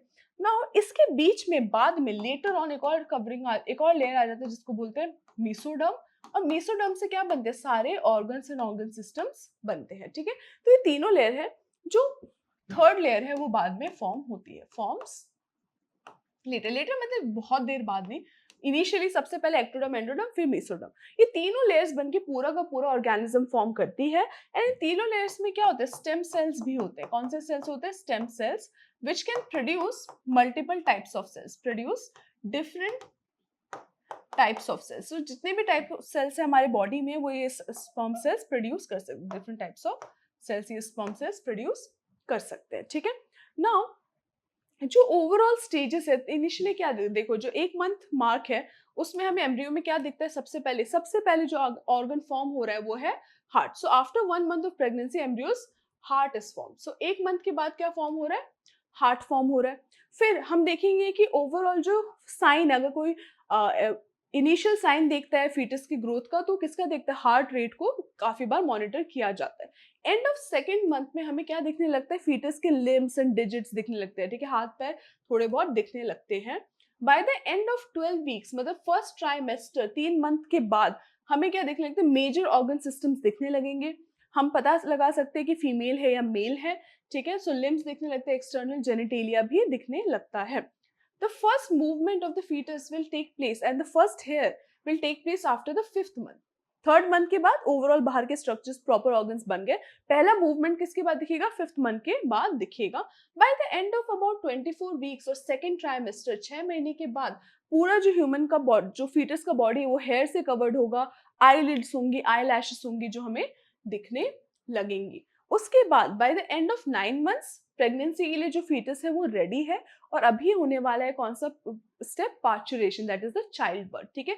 ये जो पूरा 9 मंथ का पीरियड है, जो पूरा 9 मंथ का पीरियड है जिसमें एम्ब्रियोनिक डेवलपमेंट होता है, इसको बोलते हैं जेस्टेशन। कितना लॉन्ग होता है ये? जनरली नॉर्मली कितना लॉन्ग होता है? 9 मंथ्स। और इस पूरे पीरियड को क्या बोलते हैं? Gestation period, gestation period, okay. Next step आ जाएगा हमारा पार्चुरेशन एंड लैक्टेशन, ठीक है। Parturition is the process of giving birth, and ये कब होता है? 9 मंथ के बाद। सो 9 मंथ के बाद जब फीटस रेडी है तो फीटस क्या करेगा? कुछ सिग्नल सेंड करेगा मदर को, जिसकी वजह से मदर का जो यूट्रस है उसका जो लाइनिंग है वो कॉन्ट्रैक्ट करना स्टार्ट करता है। इसको बोलते हैं fetal ejection reflex. Fetal ejection, fetal मतलब फीटस, इजेक्शन मतलब उसको बाहर आना, इजेक्ट करना है। और ये कब होता है? जब तुम्हारा फीटस डेवलप होने के बाद कुछ सिग्नल सेंड करता है और मदर का यूट्रस क्या होता है? स्लोली स्लोली कॉन्ट्रैक्ट करने लगता है। ये स्लो कॉन्ट्रैक्शन है, बट इसके रिस्पॉन्स में क्या रिलीज होता है? ऑक्सीटोसिन हार्मोन रिलीज होता है। ऑक्सीटोसिन याद करो, ठीक है, तुम्हारा हार्मोन है, ये रिलीज होगा कहाँ से? तुम्हारा पोस्टीरियर पिट्यूटरी से, ठीक है, वेसोप्रेसिन ऑक्सीटोसिन। सो जो ऑक्सीटोसिन है वो क्या करेगा? यूट्रस के वॉल पे एक्ट करेगा, उसको और ज्यादा कॉन्ट्रैक्ट करने में, स्ट्रॉन्गर कॉन्ट्रैक्शंस को कॉज करेगा, ठीक है। पिट्यूटरी से रिलीज होगा, सबकी पिट्यूटरी से नहीं, मदर की पिट्यूटरी से रिलीज होगा, एंड इसकी वजह से क्या होगा? और ज्यादा कॉन्ट्रैक्शन होंगे, जितने कॉन्ट्रैक्शन उतना ज्यादा ऑक्सीटोसिन, ठीक है। So there is a positive feedback loop. किस टाइप का फीडबैक लूप है? पॉजिटिव फीडबैक लूप बनता है, ठीक है। सबसे पहले क्या हुआ? Fetal ejection. Fetal ejection reflex की वजह से ये पूरा प्रोसेस क्या हुआ? स्टार्ट हुआ। इसके वजह से क्या होगा? ऑक्सीटोसिन का अमाउंट, किसका अमाउंट? ऑक्सीटोसिन का जो अमाउंट है वो इंक्रीज होगा, जिसकी वजह से मसल कॉन्ट्रैक्शन इंक्रीज होंगे, मसल कॉन्ट्रैक्शन इंक्रीज होंगे, जिसकी वजह से और ऑक्सीटोसिन रिलीज होगा, ऑक्सीटोसिन का लेवल और इंक्रीज होगा, जिससे मसल कॉन्ट्रैक्शन क्या होंगे? और ज्यादा होंगे। तो ये क्या रहता है? चलता ही जाता है। क्या ये अपने आप को लिमिट करेगा नेगेटिव फीडबैक की तरह? नहीं, ठीक है, नेगेटिव फीडबैक की तरह नहीं एक्ट कर रहा है, ये पॉजिटिव फीडबैक है। तो एक जो इवेंट स्टार्ट होगा वो चलता ही जाएगा जब तक चाइल्ड बर्थ नहीं होता। चाइल्ड का क्या नहीं होता? बर्थ नहीं होता, तब तक ये चलता ही जाएगा। जो चाइल्ड का बर्थ का प्रोसेस, उसको क्या बोलेंगे हम? पार्चुरेशन। क्या बोलेंगे? पार्चुरेशन। जैसे ही चाइल्ड बर्थ होता है तो मदर के अंदर क्या होता है? मिल्क का प्रोडक्शन स्टार्ट हो जाता है, लैक्टेशन स्टार्ट हो जाता है, और जो फर्स्ट मिल्क है उसको हम क्या बोलते हैं? कोलेस्ट्रम। याद रखो, इसके थ्रू काफी सारी एंटीबॉडीज, इंपॉर्टेंट एंटीबॉडी, कौन सी एंटीबॉडी है जो कोलेस्ट्रम में होती है, वो तुम लोग मुझे बताओ कमेंट करके, ठीक है। अगर तुम लोगों को याद है, हमने पहले डिस्कस किया है, ठीक है, there was a question about it. So lactation start हो, कोलेस्ट्रम क्या है? First milk, it's a thick milk which is rich in antibodies and it is also rich in a lot of nutrients. Baby के लिए, new born baby के लिए बहुत ज्यादा important है, ठीक है। जो लैक्टेशन है वो कहाँ पे हो रहा है? मेमरी ग्लैंड्स में हो रहा है, जो मैमल्स का एक तरीके से साइन है, राइट। मैमल्स जो वर्ड है, मैमल्स जो हम लोग हैं, वो बना ही कौन से वर्ड से? मेमरी ग्लैंड से। मेमरी ग्लैंड जो है बेसिकली एक पैर में होता है, जिसमें मेमरी लॉब्यूल्स होते हैं, ऐसे बहुत सारे मेमरी लॉब्यूल्स होते हैं, जिसके अंदर क्या होता है? वॉल में मिल्क, इसमें सेल्स होते हैं जो मिल्क को प्रोड्यूस करते हैं, और फिर एक कैविटी होती है जिसमें मिल्क को वो सिक्रीट करते हैं। जो मेमरी एल्वियोलाई होता है उसमें क्या करते हैं? मिल्क को सिक्रीट करते हैं। फिर मेमरी डक्ट के थ्रू आके वो एक एम्प्यूला में ज्वाइन होता है। एम्प्यूला क्या? ये थिक रीजन है जहाँ पे सारे मेमरी डक्ट आके ज्वाइन करेंगे, एंड फिर सारे एम्प्यूला से जो मिल्क है वो कहाँ से जाएगा? लेक्टिफेरस डक्ट के थ्रू बाहर जाएगा, ठीक है। एक्चुअली कहाँ पे मिल्क प्रोड्यूस हो रहा है? मेमरी एल्वियोलाई के सेल्स में प्रोड्यूस हो रहा है, जहाँ पे वो कैविटी में उसको डाल देते हैं, ठीक है। ये है तुम्हारा lactation. With this the reproduction chapter is done. Next we have the reproductive health. Reproduction chapter में याद रखो male female reproductive system, gametogenesis जैसे मैंने तुम्हें ऑलरेडी बताया काफी इंपॉर्टेंट है, मेंस्ट्रुएशन इंपॉर्टेंट है, एंड जो इम्प्लांटेशन वाला स्टेप है जो ब्लास्टोमियर, ब्लास्टोसिस्ट, कौन से लेयर्स, ये सारा इंपॉर्टेंट सेक्शन है, ठीक है। नेक्स्ट आ जाता है रिप्रोडक्टिव हेल्थ। ये सेक्शन, ये वाला जो पार्ट है, ये जो सेकंड चैप्टर है, ये बहुत ज़्यादा इंपॉर्टेंट नहीं है आईआईटी के पर्सपेक्टिव से। अभी तक क्वेश्चंस इसमें से ज़्यादा नहीं आए हैं, तो बहुत इंपॉर्टेंट है, मैं इसको कंसिडर नहीं करूँगी, बट वी नेवर नो कि कब क्या आ जाए, तो हम कवर ज़रूर करेंगे। काफ़ी बेसिक सा चैप्टर है, तुम लोगों ने 10th में भी इसका एक सॉर्ट ऑफ सेक्शन पढ़ा हुआ है, ठीक है। सो जब हम रिप्रोडक्टिव हेल्थ की बात करते हैं, हम किस बारे में बात करें? हम बात कर रहे हैं कि जो रिप्रोडक्टिव सिस्टम है वो हेल्दी रहे। प्रेगनेंसी रिलेटेड चीज़ों के बारे में बात होगी कि एक स्मार्ट चॉइस किया जाए कि कब प्रेगनेंसी वो प्लान्ड होनी चाहिए, अनप्लान्ड प्रेगनेंसीज को अवॉइड करना है। फिर फिजिकल अगर तुम्हारा रिप्रोडक्टिव हेल्थ अच्छा नहीं है तो तुम्हारा मेंटल हेल्थ भी अच्छा नहीं है, तो एक दूसरे को अफेक्ट करता है, फिजिकल हेल्थ को भी अफेक्ट करता है। तो इसमें इमोशनल पार्ट की बात करें, बिहेवियरल पार्ट की बात करें, सोशल वेलबींग की बात करें, क्योंकि रिप्रोडक्शन जो है उसके अराउंड तुम्हें पता है कि काफ़ी सारी चीज़ें जो है सोशल सोसाइटी में काफ़ी टैबू माना जाता है। इसको काफ़ी बार तुमने देखा होगा, टीचर्स जो है वो इस चैप्टर को पढ़ाते ही नहीं है, क्योंकि it's very sort of teacher conscious हो जाते हैं इस चैप्टर को पढ़ाने के लिए, ठीक है। बट अगर हम इस चैप्टर को पढ़ाएंगे नहीं, समझाएंगे नहीं बच्चों को, तो फिर ये हमेशा क्या रहेगा, एक टैबू रहेगा, एक नॉर्मल चीज नहीं रहेगी। But reproduction is a normal thing, right? हर एक ऑर्गेनिज्म रिप्रोडक्शन कर रहा है, तो ये एक नॉर्मल चीज है। इसके अराउंड एक शेम, एक टैबू को हमें बना के नहीं रखना चाहिए, उसको हटाना चाहिए। तो इस चीज को स्टडी करना है, इस चीज को अच्छे से समझना है साइंटिफिक तरीके से, रादर देन इसके अराउंड स्मर्क्स एंड गिगल्स एंड कुछ नास्टी कमेंट्स या ये सारी चीज़ों को करने की जगह, ठीक है। सो जो एक होता है ना ईव टीजिंग, ऐसे कुछ जोक्स कर दिए कि टीचर कुछ पढ़ा रही है, तो वो सारी चीज़ों को अवॉइड करो। प्रॉपरली समझो, एक प्रोसेस है। Everyone has a reproductive system, no matter तुम कौन हो, तुम्हारे अंदर एक रिप्रोडक्टिव सिस्टम है। तुम्हें उसको क्या करना है, हेल्दी रखना है, एक हेल्दी लाइफ को तुम्हें लीड करना है। उसके लिए तुम्हें कुछ चीज़ें, इन्फॉर्मेशन कुछ तुम्हारे अंदर तुम्हें पता होनी चाहिए बेसिकली। तो reproductive health is all about that, educating about the reproductive system, the process of reproduction, क्या क्या प्रॉब्लम्स आ सकती है, सेक्शुअली ट्रांसमिटेड डिजीजेस, कौन सा सेक्शुअल बिहेवियर सही है, कौन सा नहीं है, किस तरीके से इस चीज को डील करें, क्योंकि प्यूबर्टी के टाइम पे ये सारे चेंजेस आते हैं and people struggle with it a lot. Now to deal with this, जो हमारी कंट्री है उसने काफी सारे इनिशिएटिव्स लिए हैं। In fact India was one of the first countries जिसने 1950s में, 1951 में जो सेक्सुअल एजुकेशन है उसके अराउंड जो नेशनल लेवल पे प्रोग्राम्स है फॉर रिप्रोडक्टिव हेल्थ स्टार्ट करे, ठीक है। करेंटली जो है हमारा reproductive and child health care program चलता है, RCH, reproductive child health care program चलता है, जिसके अंडर जो reproductive health related education and services provide की जाती है। अवेयरनेस स्ट्रैटेजीज है, मीडिया में कुछ एड कैंपेन्स है जो गवर्नमेंट रन करता है, काफ़ी सारे NGOs रन करते हैं, जो क्या करते हैं, एक तरीके से विजुअल और प्रिंट मीडिया के थ्रू लोगों को एजुकेट करते हैं अबाउट रिप्रोडक्टिव हेल्थ।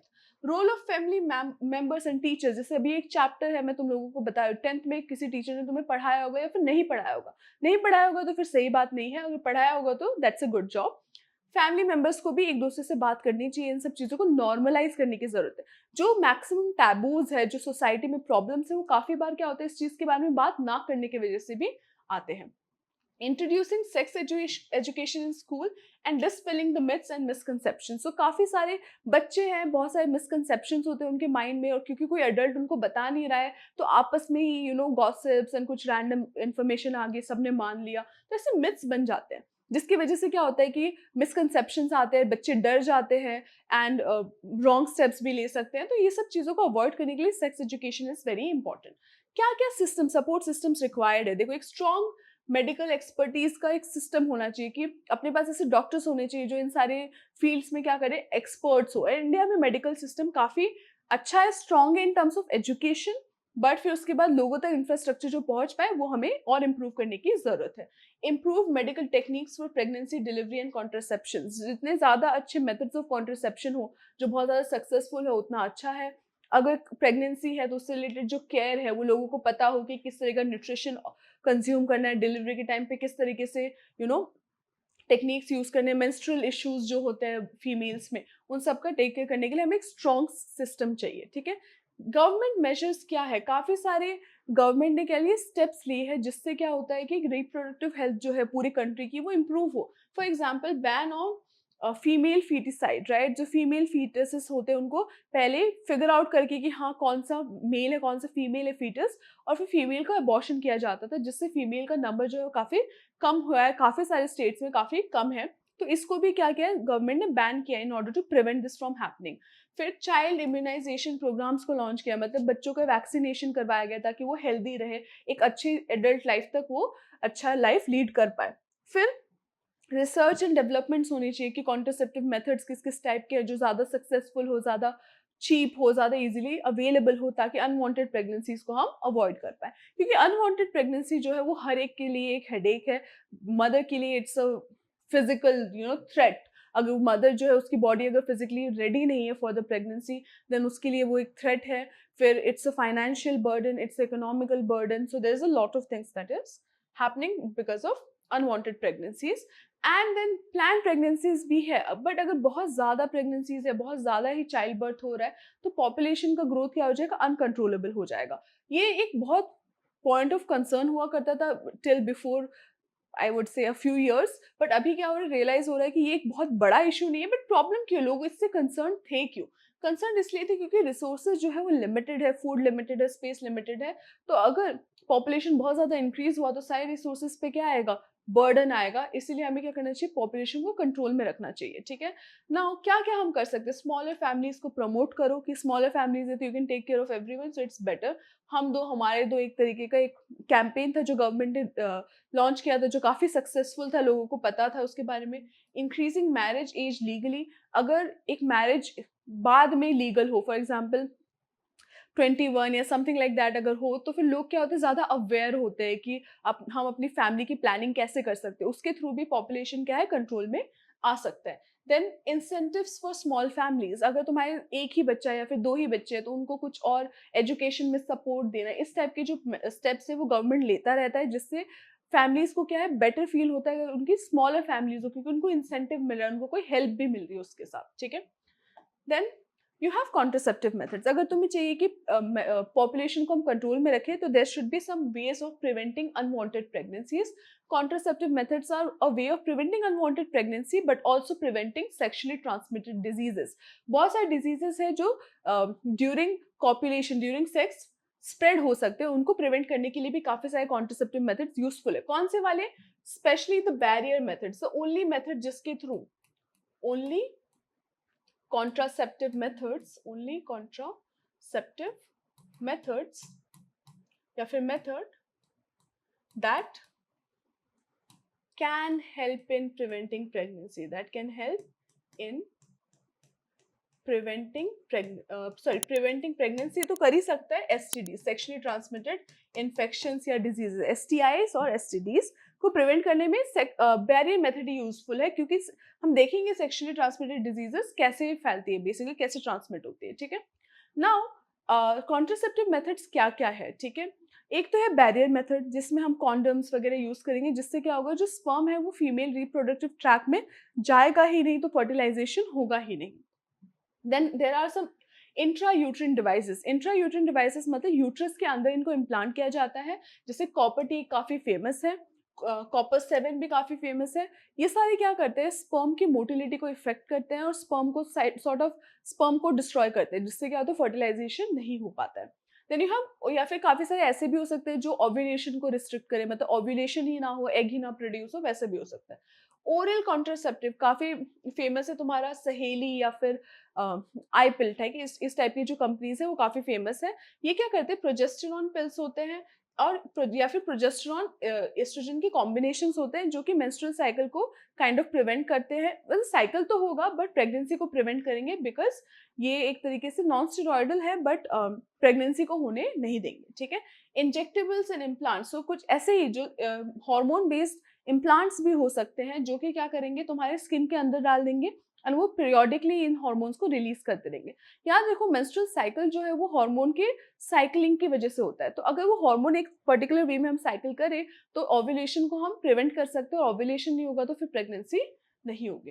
कुछ इमरजेंसी कॉन्ट्रासेप्टिव्स भी होते हैं, जैसे कि अगर फॉर एग्जाम्पल तुम एक प्रॉपर कॉन्ट्रासेप्टिव मेथड यूज नहीं कर रहे हो एंड अभी फॉर एग्जांपल अगर कॉन्ट्रासेप्टिव मेथड यूज नहीं कर रहे हो तो स्पर्म भी एंटर कर गया है फीमेल रिप्रोडक्टिव ट्रैक में और एग भी है, तो इस केस में क्या प्रेगनेंसी हो सकती है। तो हम क्या कर सकते हैं, with in after you could से with in 72 hours of intercourse, sex के 72 आवर्स के अंदर अंदर अगर तुमने ये पिल कंज्यूम किया, फीमेल ने ये पिल कंज्यूम किया, तो फिर इससे क्या होगा, प्रेगनेंसी प्रिवेंट हो सकती है। इसके मल्टीपल वेज होते हैं फंक्शनिंग के। अभी हमारा वो गोल नहीं है कि हम देखें कि कैसे ये सारे जो मेथड्स है वो वर्क करते हैं। ऊपर ऊपर से हमें समझना है कि कौन कौन से मेथड्स होते हैं।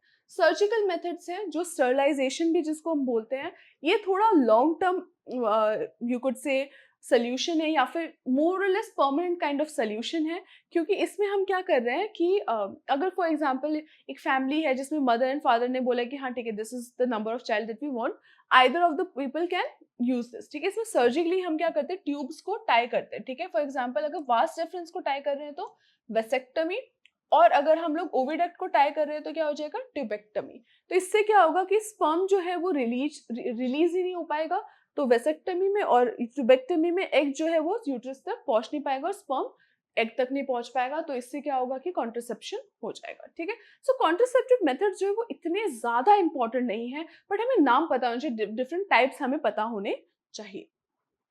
देखो, इंपॉर्टेंट नहीं है मैं किस सेंस में बोलूं, अभी तक नहीं आया, पर आ सकता है कि हाँ कुछ बैरियर मेथड के बेसिस पे पूछ लिया या समथिंग, तो वो आ सकता है। ठीक है, नेक्स्ट है medically medical termination of pregnancies. जो मेडिकल टर्मिनेशन है प्रेगनेंसी का, वो कब करवा सकते हैं। देखो, अगर मदर की हेल्थ पे, अगर वो प्रेगनेंसी को कंटिन्यू करे, उसकी वजह से अगर मदर की हेल्थ खराब हो सकती है, उसकी हेल्थ पे इफेक्ट हो सकता है, तो डॉक्टर रिकमेंड करेगा कि हाँ आप प्रेगनेंसी को टर्मिनेट कर दो, मतलब कि प्रेगनेंसी को कंटिन्यू मत करो। पर ये डॉक्टर के प्रिस्क्रिप्शन के बाद, सजेशन के बाद ही हो सकता है।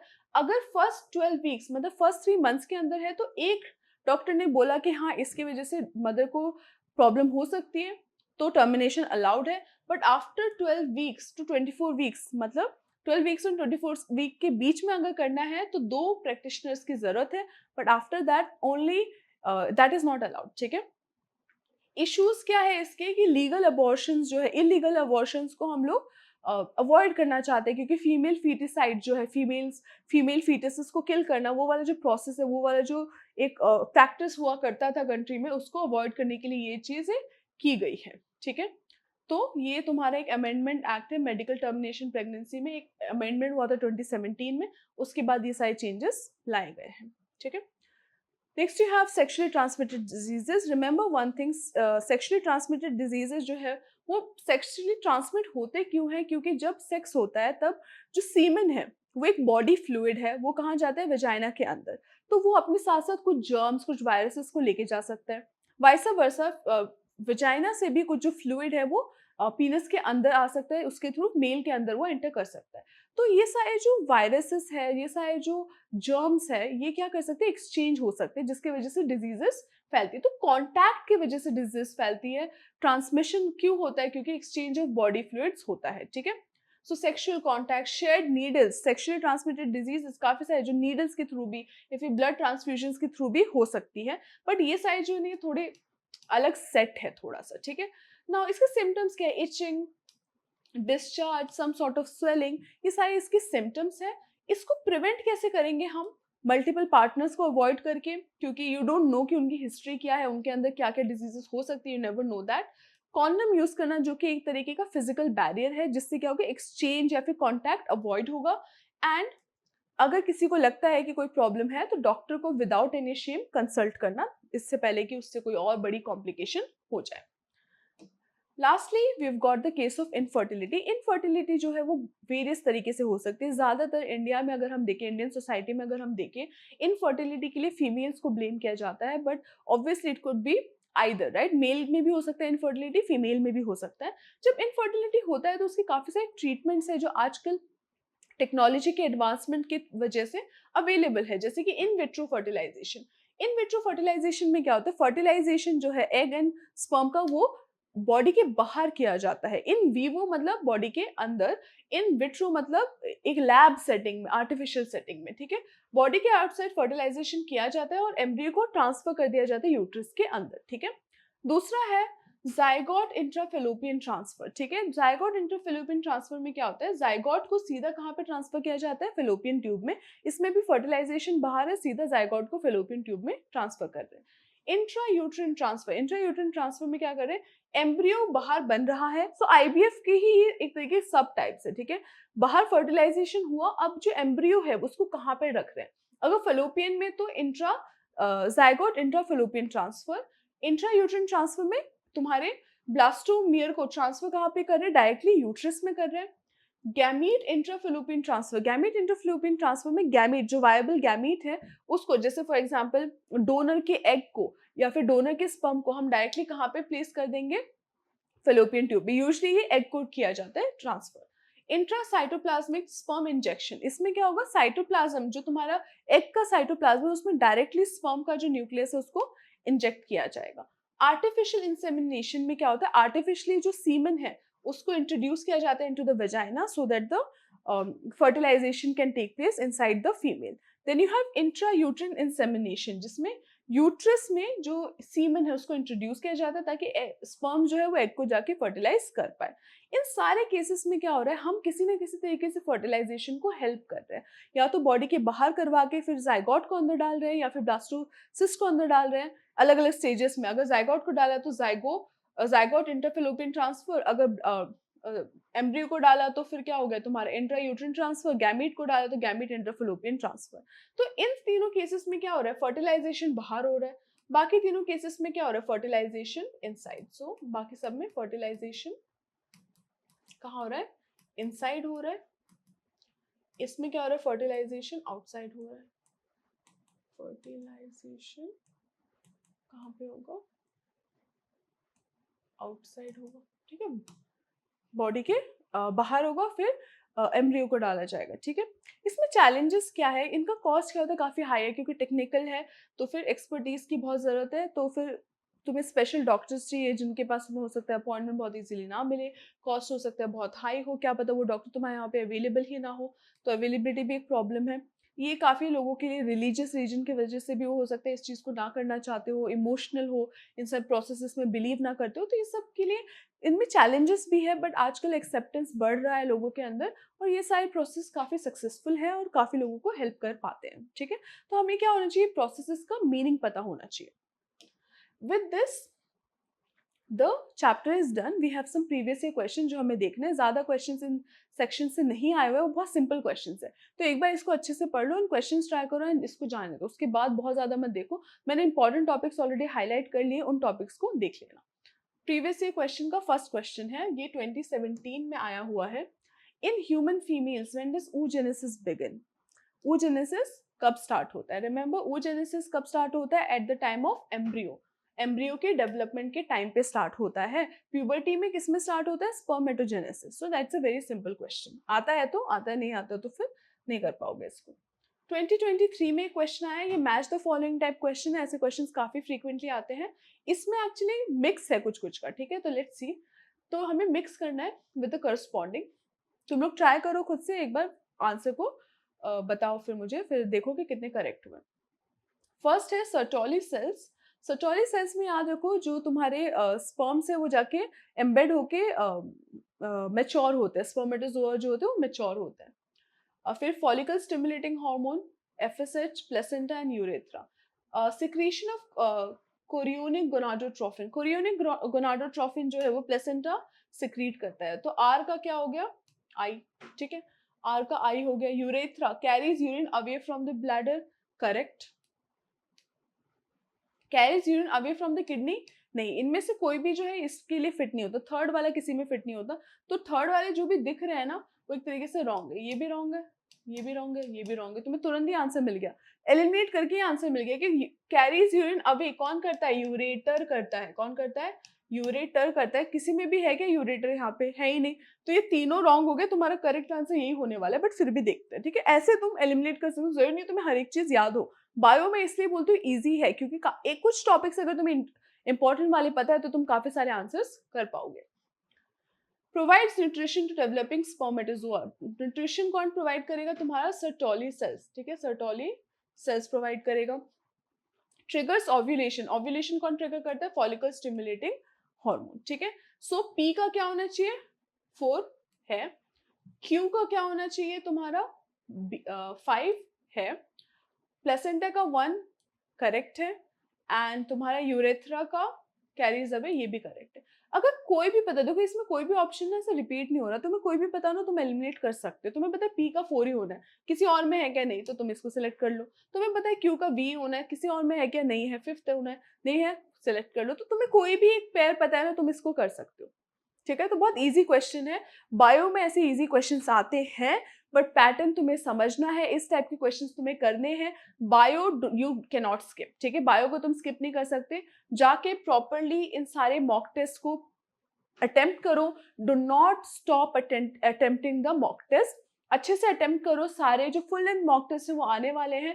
क्यूमुलेटिव मॉक टेस्ट अभी ओपन हो रहे हैं धीरे धीरे, तो तुम्हारा रिविजन हो रहा है, ठीक है। रिविजन को अच्छे से करो, लास्ट मोमेंट है, do not hesitate, properly do not be discourage कि नहीं हो पाएगा, कैसे होगा, इतने दिन बचे हैं, ड्रॉप लेना है, ये ड्रॉप लेना है, ड्रॉप ले लेना, बाद में लेना, पहले इसको इस अटेम्प्ट को पूरे शिद्दत से करो, पूरे एकदम अपनी जान लगा के अच्छे से करो, तब जाके फिर ड्रॉप एंड ये सबका सोचना। अभी भी टाइम है, अभी भी तुम ये कर सकते हो, प्रॉपर प्रिपरेशन करो, प्रॉपर मॉक टेस्ट लगाओ, देखो कि कौन से टॉपिक में, सिर्फ मॉक टेस्ट लगा के छोड़ मत दो, जाके देखो कि कौन से टॉपिक से क्वेश्चंस नहीं हुए, उस टॉपिक्स पे ज्यादा वर्क करो। You have to work hard, ठीक है, तभी ये हो पाएगा। So all the best to all of you, thank you for watching this lecture. And इस लेक्चर को प्लीज लाइक करो अगर तुम्हें अच्छे से समझ में आया, क्वेश्चंस हुए तो। एंड नेक्स्ट लेक्चर को भी ज्वाइन करो, अभी हम लोग प्लांट वाला जो सेक्शन है वो स्टार्ट करने वाले, plant kingdom, all of the plant physio, वो हम करने वाले हैं। उसमें से भी 1-2 क्वेश्चन से जो आते हैं, अभी अपना ना 90% आइड से हो गया, कुछ जो 10% बचा है वो मैं कवर करवा रही हूँ, पर पैरेलली तुम्हें मॉक टेस्ट करने हैं, पैरेलली तुम्हें रिविजन करना है। So do that, by the mock test, properly prepare करो, and I wish you all the best.